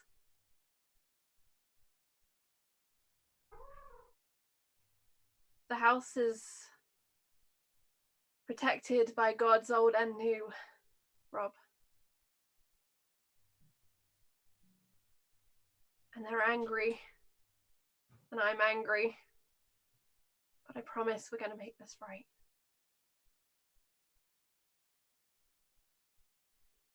You can tell that when you're talking about the gods, the wheels are turning behind his eyes. Maybe like he's trying not to say something offensive.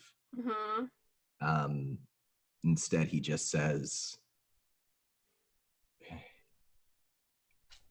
when do you leave? Tomorrow.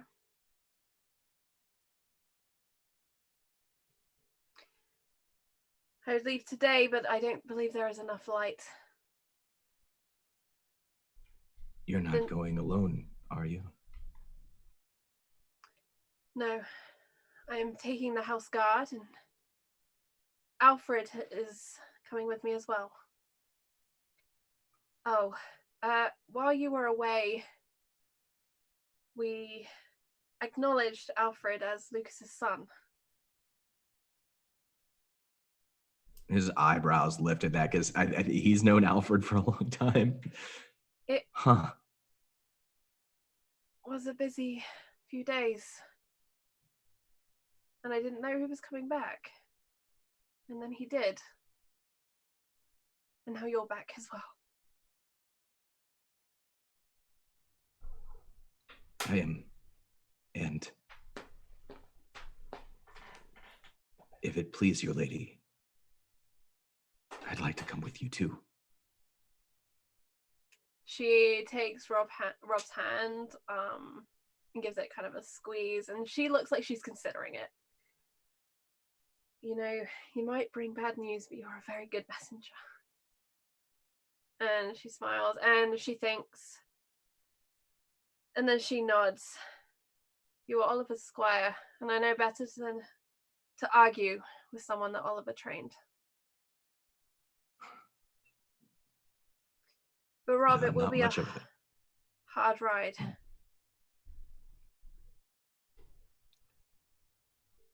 And if you are to serve this house, I can't have you falling off a horse halfway. Oh, get some sleep, my lady. I just need a bed. I will make sure one is provided for you. Maybe a bottle of whatever you gave me before. Perhaps we'll have a bottle of something better. Some armor. And I think she's going to yell out, and she's going to call for Briar to come back in, knowing that Alfred probably hasn't taken him very far. Briar! It's like there's You rang. You rang? Yes. Yes, milady. Please inform the Lady Blacksmith that we require fresh armor for Rob and his sword to be sharpened. With pleasure. Thank you. Briar? Is there any way to see if there's something that Rob is hiding? Like, this is the second guy. Like, sure. I mean, you can roll an awareness empathy test against Rob's passive deception. Sure, I guess. Yeah. He's that paranoid. Roll awareness empathy. Marcia 100% thinks the old gods are just sending her friends. That's low. Yeah, it's not going to hit it, is it? No, he's being pretty forthright. He's a man who has been tortured. Little bit of regret for the suspicion, but it's all right. Of course. And he'll dutifully carry out the orders given. I think Marcia would like to basically send a servant or grab a servant to go and fetch what she would need to kind of give Rob a good night's sleep. So essentially, I'm guessing Milk of the Poppy is going to be a sleeping draft at this point. Yeah, something along those lines. Yeah. To try and treat his fatigue. Well, no, there actually is a sleeping thing. Oh. That I think was the thing that I was going to use on the old Maestery, with the Maestery type guy. There's a couple of different things, I think. Sweet sleep. Sweet sleep? Yeah. You have some grains of sweet sleep. It's because Milk of the Poppy is like morphine, right? It's painkiller, like it's a hardcore stuff. That's the good stuff. Okay. Hey, it will make you feel great tomorrow. It's true. Cool. You will not feel a thing, literally. Thing. So I imagine it comes forward and it's in like a tiny little packet, almost like a little folded piece of parchment. And she'll give it to Rob and say to crush it into his drink and to sleep. Yeah. And trying to show him that he'll probably dream of nothing, and that's for the best. And he's, besides like taking care of his affairs and getting a bed and getting some wine and making sure if he's going out, he'll have armor. He's not just going to be in his robes. That's all he wants, and to sleep. I think he probably would apologize one more time to Lady Marcia. He just couldn't help himself. And he'd thank Briar again. And he would definitely tell Alfred that it's good to see him again. And then it's probably bedtime for Rob. Miria. Hey. Going back to Ironwood. Cool. Your first day in the service of the Maester has only just begun. And then from outside, you hear the excited ringing of bells, and you hear people moving quickly up and down the corridors, but you don't hear any particulars of conversation or even shouts from people. After a few moments, probably a bit of confusion and almost a little bit of anxiousness, just kind of playing on your mind a little. Lady Ironwood, the older, enters the solar, and she regards you for a second, but she looks quite formal at this point in her manner, and she says to the Maester, Dorian, please prepare for guests. We have the Martells arriving by boat. The docks have just informed us. And Dorian goes about and starts to make arrangements. He says to you to finish up with those letters or those reports, or whatever they are, like as soon as you can. That they are inconsequential letters or reports. Don't worry about that. But it's like you finish up with them quickly, because then basically the house is on a kind of guest like footing, I guess. At that point, it's like that panicked moment when your grandparents show up and you haven't back to the living room and you gotta tidy up real quick. It's like shit. Yeah, extra wine, extra water, you know. All that kind of stuff. But you are left alone in the solar. Huh. What would you like to do?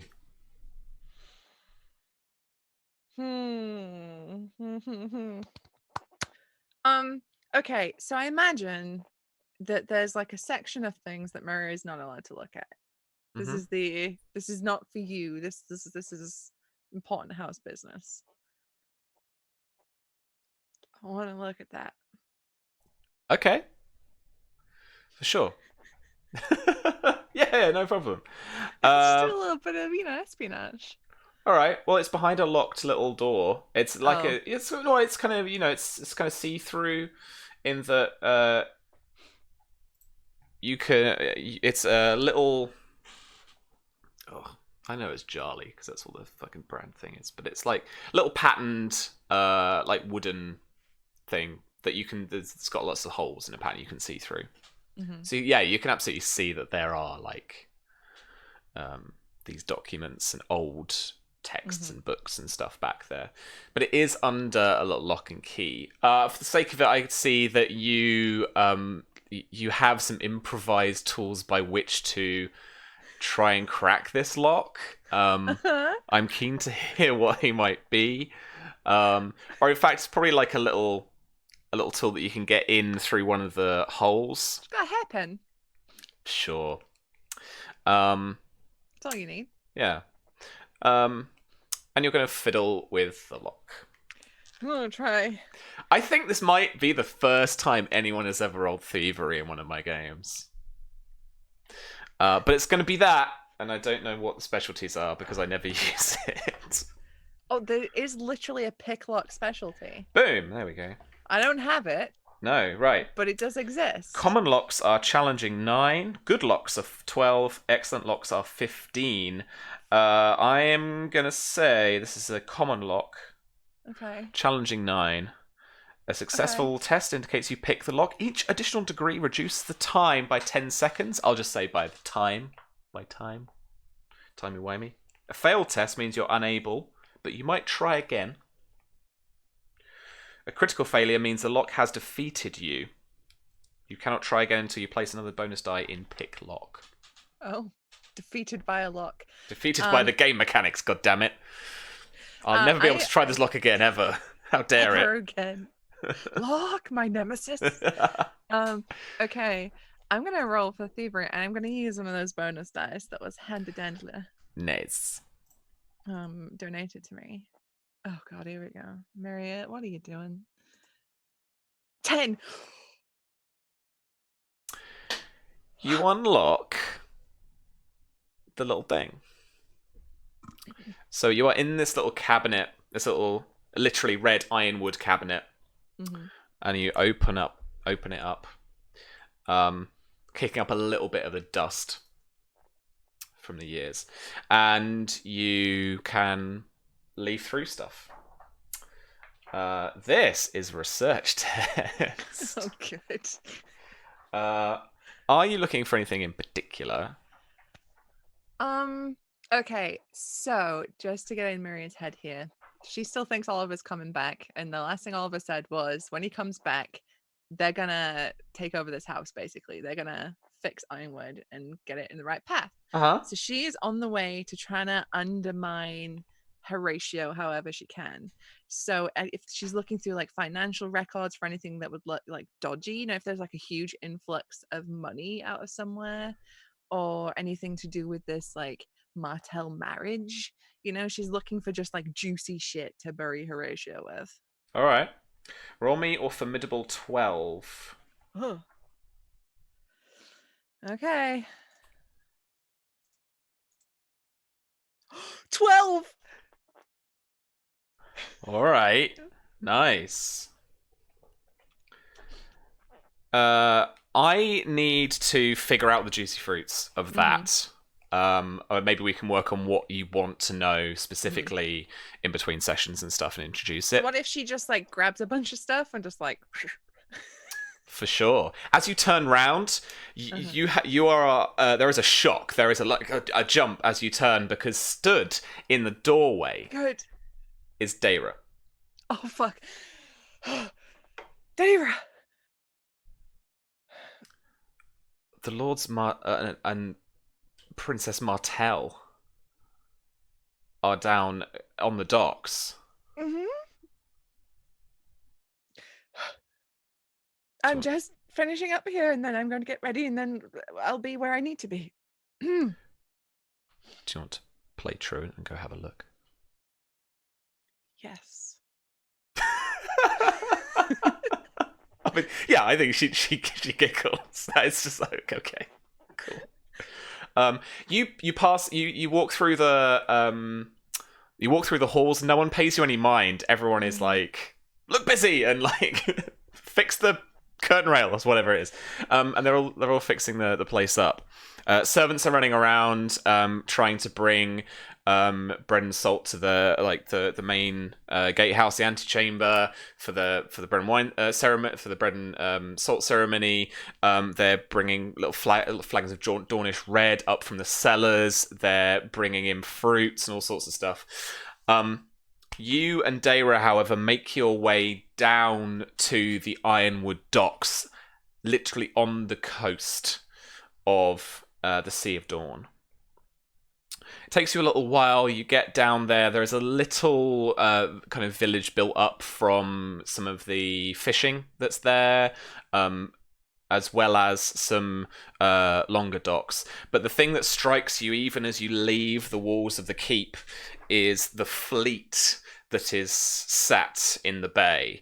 And this is a fleet that bears not only the sails of various Dornish houses, including the emblem of the Martells, literally the spear through the sun in bright orange sails, but they also fly the flags of the Red Dragon on black, as well as the slightly underprepared GM checks his notes about who the important people are in the kingdom.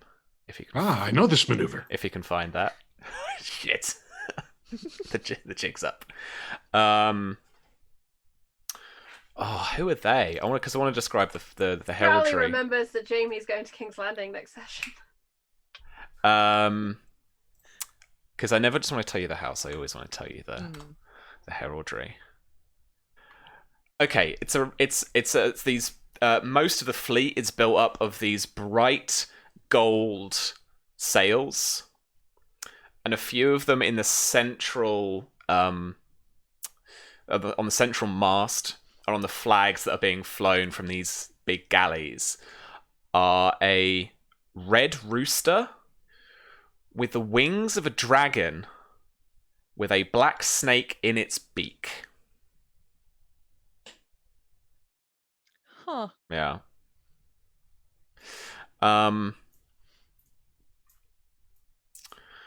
And you can see people coming off these galleys, and the whole fishing village is a run with guards, princelings, lordlings, courtiers, all servants carrying loads of stuff off this fleet onto shore.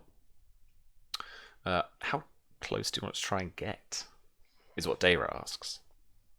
I think Maria has I don't know, I think she's become a little bit sassy, a little bit more willing to take some small risks. And I think she says, let's get a bit closer. Okay. I would like you to roll for me a stealth blend in. Yep. Famously check. good at that. This isn't going to be massively difficult, I don't think. There's quite a few people milling around you. There's quite a lot of hubbub. And so the guards are paying more attention to the people coming ashore than you coming from the keep. I do need to check my names. 12. That's good. I was looking for like a 6, I think. So that's great. Super good. Super face. Yeah. And you make your way down into the village. Is there anyone in particular you are looking for, or you wanted to get more of a sense of who is around? She's wanting, she's wanting to see who the major players are that are coming here, because she's heard that the Martells are coming, but like which Martells and who are they bringing with them? Okay. So you see coming off the main galley with the Sunspear heraldry, after quite a lot of servants, a few younger, like potentially princes and princesses. Actually, no, she was the youngest, wasn't she? No, none of those. Well, I like cousins and shit. But some young'uns, lots of servants, courtiers, all wearing that kind of garb of Sunspear and those colours. You do eventually see a middle-aged man with tan, leathery skin, and on his arm is a young princess of Valerian beauty, with the white Targaryen hair and bright purple eyes. Her hair flowing about her as she wears a beautiful Dornish silken dress that goes to the floor and trails behind her on the deck. That is dyed so beautifully that it merges up from a deep red at the bottom. Like a beautiful orange at the bottom to a deep red at the top, as she walks almost aflame as a Targaryen. This is Maron Martell and his princess Daenerys Martell. Good. It's only the most important ones. Great. Their guards now are grouping up on shore. His personal guard, or their personal guard, are all around them. These Dornish spearmen, as you'd expect. A big mix of salty Dornishmen with darker olive skin. Some First Men descent with lighter skin. Also a mix of Summer Isles as well. So a diverse mix of people, guards in particular. A litter is being prepared on the beach for them. I think Maria turns to Daira and she's like, "That's the Prince of Dawn. What is he doing here? That's the Prince of Dawn. Why is he here?" I don't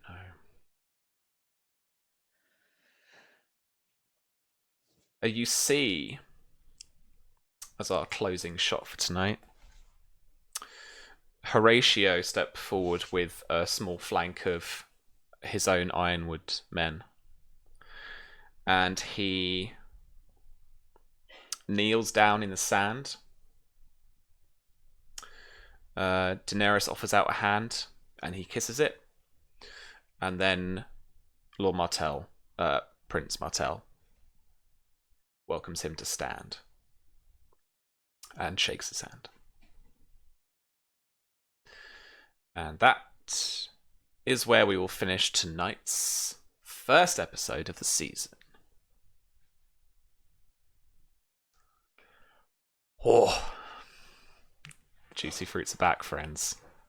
The juicy fruits are back. Flames on the side of my face. Ah. What an episode. That was very fun. I had lots of fun with that one. Susie, that is a face. Let's start with you. Going back round, chatting to everybody. How are you doing, friend? I was just fucking getting somewhere, Sam. I did kick-ass combat. I stole some good documents. I think you dropped the fucking martels in my lap. Thanks, Sam. Ugh. No, juicy as shit. It's good to be back. This is what I live for. This is it. Nice. Good rolls too. I know. Maria kicked ass today. Spot on. So proud of her. Good job. Yeah. So yeah, I can't wait to see where this goes. I think our question about who arranged this marriage has been answered towards Horatio and the Martell. I think some bullshit is afoot. Can't wait to get in the middle of that. But yeah, so I'm Susie, otherwise known as Susanna Grace, variety streamer, does video games, art streams, tabletop RPGs, found me all over the internet at Susanna Grace. You'll next see me on Monday for the Crownlands on Encounter Roleplay, where I play Lady Allegra Dorsey, who is currently trying to find husbands and wives for all her wayward siblings, because none of them will get married, and they all very much need to get married. And she does have a stepdaughter that needs to get married too, Danella. Didn't forget about this time, Charlie. Didn't forget about her. I remembered. So yeah, tune in for that. I'm really excited for more Game of Thrones action. Yeah, and that is the kind of sister campaign to this one that Charlie GMs, and I am playing in it. I get to play the game. It's brilliant. Yeah, more on that in a second. But Tom is back firmly in Fox Hollow. Hi. But obviously now, like, on the move. Not for long. Not for long. Everyone's just fucking off. Yeah. Although, on the plus side, I'm fucking off with a load of people, a load of players, which is great. I think this is like the first time we've done that. It is great. Bunch of us. And we're all converging into one place where most of us are. It would be the be in one place. I don't want to go to Ironwood anymore. Well, I mean, yeah, Susie, that depends if you just... I mean, fly by night Princess off, Daenerys is Mara's best friend, and Mara was like, "My poor sister." So if she makes the connection, we're not seeing you. You'll be fucking somewhere else. I'm not gonna live in Sunspear with Daenerys. Yeah. Hey, there are worse things. I really enjoy it. It's really good to get back into it. Really, really good. I don't know. I can't wait to see where this is going. I really can't. This is nuts. I'm incredibly worried. For more than one thing. I'm worried that there is someone in Fox Hollow that has contacts in Highgarden or who knows more about Highgarden and isn't telling us. I'm terrified at that prospect. I'm absolutely petrified. And we're leaving when we know about that, and they know everything we're doing. It's a horrifying. And what's even worse, we knew that Rob was getting tortured by someone from Ironwood, and we're going to Ironwood. It's like, I'm just, this is, no. Twisty. It's very, yeah, but it was fun. I'm here for the twisties. I'm here for the juicy fruits. And I really can't wait for the next time. It's going to be great. I'm Half-Legs Tom. You can check me out on Twitter. Next time you can see me is tomorrow on Tales of the Grim at 6 p.m. GMT, 1 p.m. Eastern, where we will continue our Call of Cthulhu Bioshock game. So you won't want to miss that. Awesome. That's it. Stuff, man. Good to have you back, as everyone as well. And Don, what a way to intro back my... So we talked about bringing Rob back because I think Don was a little lost with the characters, and then I was like, can I, like, even if you don't go with this, can I tell you something? He was like, yeah, okay. So remember when you gave Destiny Point to not kill Red Rob? Yeah, that's what happened. Maybe just let them die next time. Maybe just let them die. Do you know what I mean? It's safer. But I'm so glad. I remember that nod, Susanna Grace. But I'm so glad you brought him back, and I love how you're playing him, literally by like proper the spirit of him. I love it. Thank you. Yeah, I'm glad to be back, and I'm excited for a totally different kind of character, but still like, tied to the house. Part of me was like, oh man, but if all of us leave Fox Hollow, what's gonna happen? But it's just, like you said, this is towards the end of the story, and at least this story, and this is an opportunity for us to get everybody or almost everybody together. So I like Tom said, I'm really excited about that. The idea that it's not like one or two of us going off on, a terrible idea adventure. It's, four of us, and maybe we'll pick up another one on the way. So. What's that skit in what's that bit in Family Guy where it's like, we got 3 or 4 of the main characters on this ship, we'll be fine. Yeah. Like, that's it, right? Well, we'll see. But yeah, I had a blast. It was great to be back, and to have this game going again. It's a real joy anytime I get to play and with these people, my friends. So yeah, I'm happy. You can follow me online. I do stuff, various things, and he's a pro tomorrow, at it too. I'm tomorrow I will. I mentioned this before, but I'll mention it again. Tomorrow is the premiere of a streamed campaign I'm doing on Encounter Roleplay. It's The Haunting of Seawall Orphanage. It's an original horror game, very improv and storytelling focused.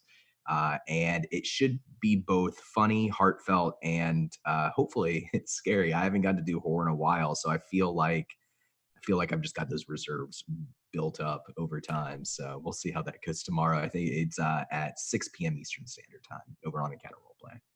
Cool. Thank you so much. I look forward to catching it on the VODs and stuff. Let's diagonal our way up towards Charlie for more Encounter Roleplay stuffs. But first, how is Marzia? I'm good. I have a fear about leaving the house behind, but I fully believe in Rosanna Crane and Babblebrook. Though they be aged, they be skilled. And I've left most of the army behind. I think the Martells being at Ironwood is great. That saves me a trip because I was planning to go see them. So that's convenient. Yeah, I'm pretty excited. I'm excited that we're all together. I also love that the women in this campaign are now the highest status characters in this campaign. Despite us being hardcore patriarchy, we have 2 ladies and the bastard child, but that's all right. She will eventually become a lady and then Queen of Dorne. I am assured. But yeah, it's super exciting. Ragtag, bunch of people going across to Ironwood. Marcia's just going to tell them that Oliver's dead and collect Miria. That's all that's in Marcia's mind. Mostly tell them that Oliver is dead, because that's a terrible thing that should be delivered by a person, not by a note or by a servant. That's, you know, house to house. Your firstborn son is dead. You should know this, and they were murdered by people from the Reach. I would love to have someone in Highgarden. That's not going to work out. We've sent the Cranes down there, but Marcia's kind of written off Highgarden at this point, and Rob coming back has kind of doubled down on that. Of Highgarden has not got friends in it. We have maybe 1 or 2 friends, and that is not enough. Peak is interesting. Will being on the way, also interesting. I was aware geographically they were on the way. Hadn't crossed my mind to go and deal with them, but maybe Marcia will be just desperate enough to seek out friends. Because we are still short on them. As much as I am enjoying the errant night boys returning, that might not be enough to save the house. Yeah, I'm super excited. I am Charlie. I'm at Encounter Roleplay. I no longer have a Twitter, but if you want to talk to me directly, I am available via Discord. You can find me on the Black Cat server, the Encounter Roleplay server, or privately. You can track me down. I'm there. Nice. Yeah, I'm super excited. We got Seawall tomorrow, which I'm super excited about, and we're also premiering Modiphius's 2D20 Star Trek Adventures campaign tomorrow at 3 p.m. Eastern. It's called, I think we're calling it Star Trek Adventures Initiative, because that's the name of the ship. It's GM'd by our wonderful tabletop horde Virginia, and the crew. I adore the cast I put together. They are the most wholesome group of people. It's like lighting and stuff, right? There is the lighting and stuff. Aram has done a whole setup. It's going to be amazing. And if you've never seen any Star Trek or you've never played it, it's a session 0 tomorrow, so it's a really great chance to get some insight into how the system kind of works and how you can build a character in it. I know Nathan is really proud of his character creation stuff. We do like a life path thing, so you get to choose from like birth to right now, like the stages of your character. One thing that I really like is it's kind of like building a house in this game, but it's building a person. You get hobbies and little quirks, and it's super cool. I really enjoy that. So that's why we're doing a session 0. So that's tomorrow at 3 p.m. And then, as Don mentioned, we got Seawall straight after at 6 p.m. Eastern, which I'm in, and I'm so hyped. I'm ready for this child, this monstrous demon baby, to be birthed. This one is a demon baby. Wait, there's more than one demon baby? This is a demon baby. Wow. Yeah. All right. I'm hyped. Thank you so much, Sam, for the session. It's been amazing. I'm very excited to be back with everyone. Can't wait to find out what Mara Okart is up to. Oh yeah. Oh boy. I'm looking forward to it too. And Jason, thank you for joining us again. How do you find it? I was in a bit of a fugue state, having Simon mentioned so much, and then realizing that this was all my fault, which, you know, not great, but not terrible. You know, it's like 3.8 Rotgun. Anyway, outside of that, I'm feeling pretty all right. Briar's in a comfortable spot of paranoia and fear, and, you know, I'm sure it'll be perfectly fine once you shove him on the road again. Couldn't be better. No, I'm really looking forward to seeing how he fares in Ironwood and how he grows with the house, because the house is growing at an exponential rate. And oh boy. Outside of that, at Just Jason Please on Twitter if you want to find out who I am, what I'm doing, all that good stuff. As it comes to games, there's nothing immediately next week, but I will be coordinating with a lovely group of folks, the Nerdsmith Network, who I'm a creator part of, with some lovely projects that are going to be coming out over the next 2 weeks. Keep everybody posted. Follow me there. Follow them at We Are Nerdsmith on Twitter. And just keep yourselves happy, healthy, and warm, especially because, geez. But yeah, that's pretty much it on my end. Thank you so much for running this. This is bar none one of my favorite campaigns to be a part of, and to have it back after so long is more than a little treat. Oh, friends, I am super happy we are back.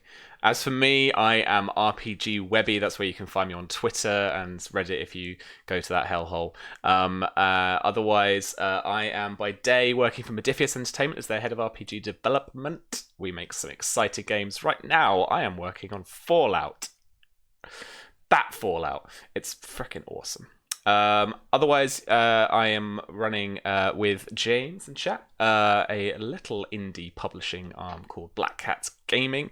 We're independently publishing a game called The Spy Game, which is an action and espionage adventure using 5e, and you can find out more information on that with our quick start on DriveThruRPG, and the late pledges should be opening up soon as well. You can check us out here on the Follow Black Cats channel, streaming this game every Thursday, 8 p.m. GMT, or that is 3 p.m. EST right now. And you can hopefully work out all your other time zones from that. I hope to be doing a bit more streaming in the future. We don't have any plans properly in place as yet. We did a bit of spy game testing that the lovely Susie ran for us, and that was very fun to watch as well, because it was a bit strange not having to get involved in it at all, but then also talking to James at the same time about what people were doing and like little rule stuff. Yeah, we're busy working away on the first and final drafts of the finished book, so we are getting on with lots of work basically, which is what I spend most of my evenings doing now, sat here at the desk writing. All right, friends, that is enough from us. Let's find a channel to raid. Let's have a look. Encounter Roleplayer doing a thing. What are they doing tonight, Charlie? Tonight is Unhallowed Metropolis, which is a Victorian steampunky zombies and vampires game, which is super fun. Someone's making a deal with the devil today. Nice. Let's go check it out. That's Hollowtail runs that, right? It sure is. It's Hollow. Wonderful Hollow. Let's go and pay Hollow a visit, everyone. All right, friends. Thank you so much for joining us this evening. We are going to check these guys out in soonish. 5, 4, 3, 2, 1. There we go. Let's go. See you later.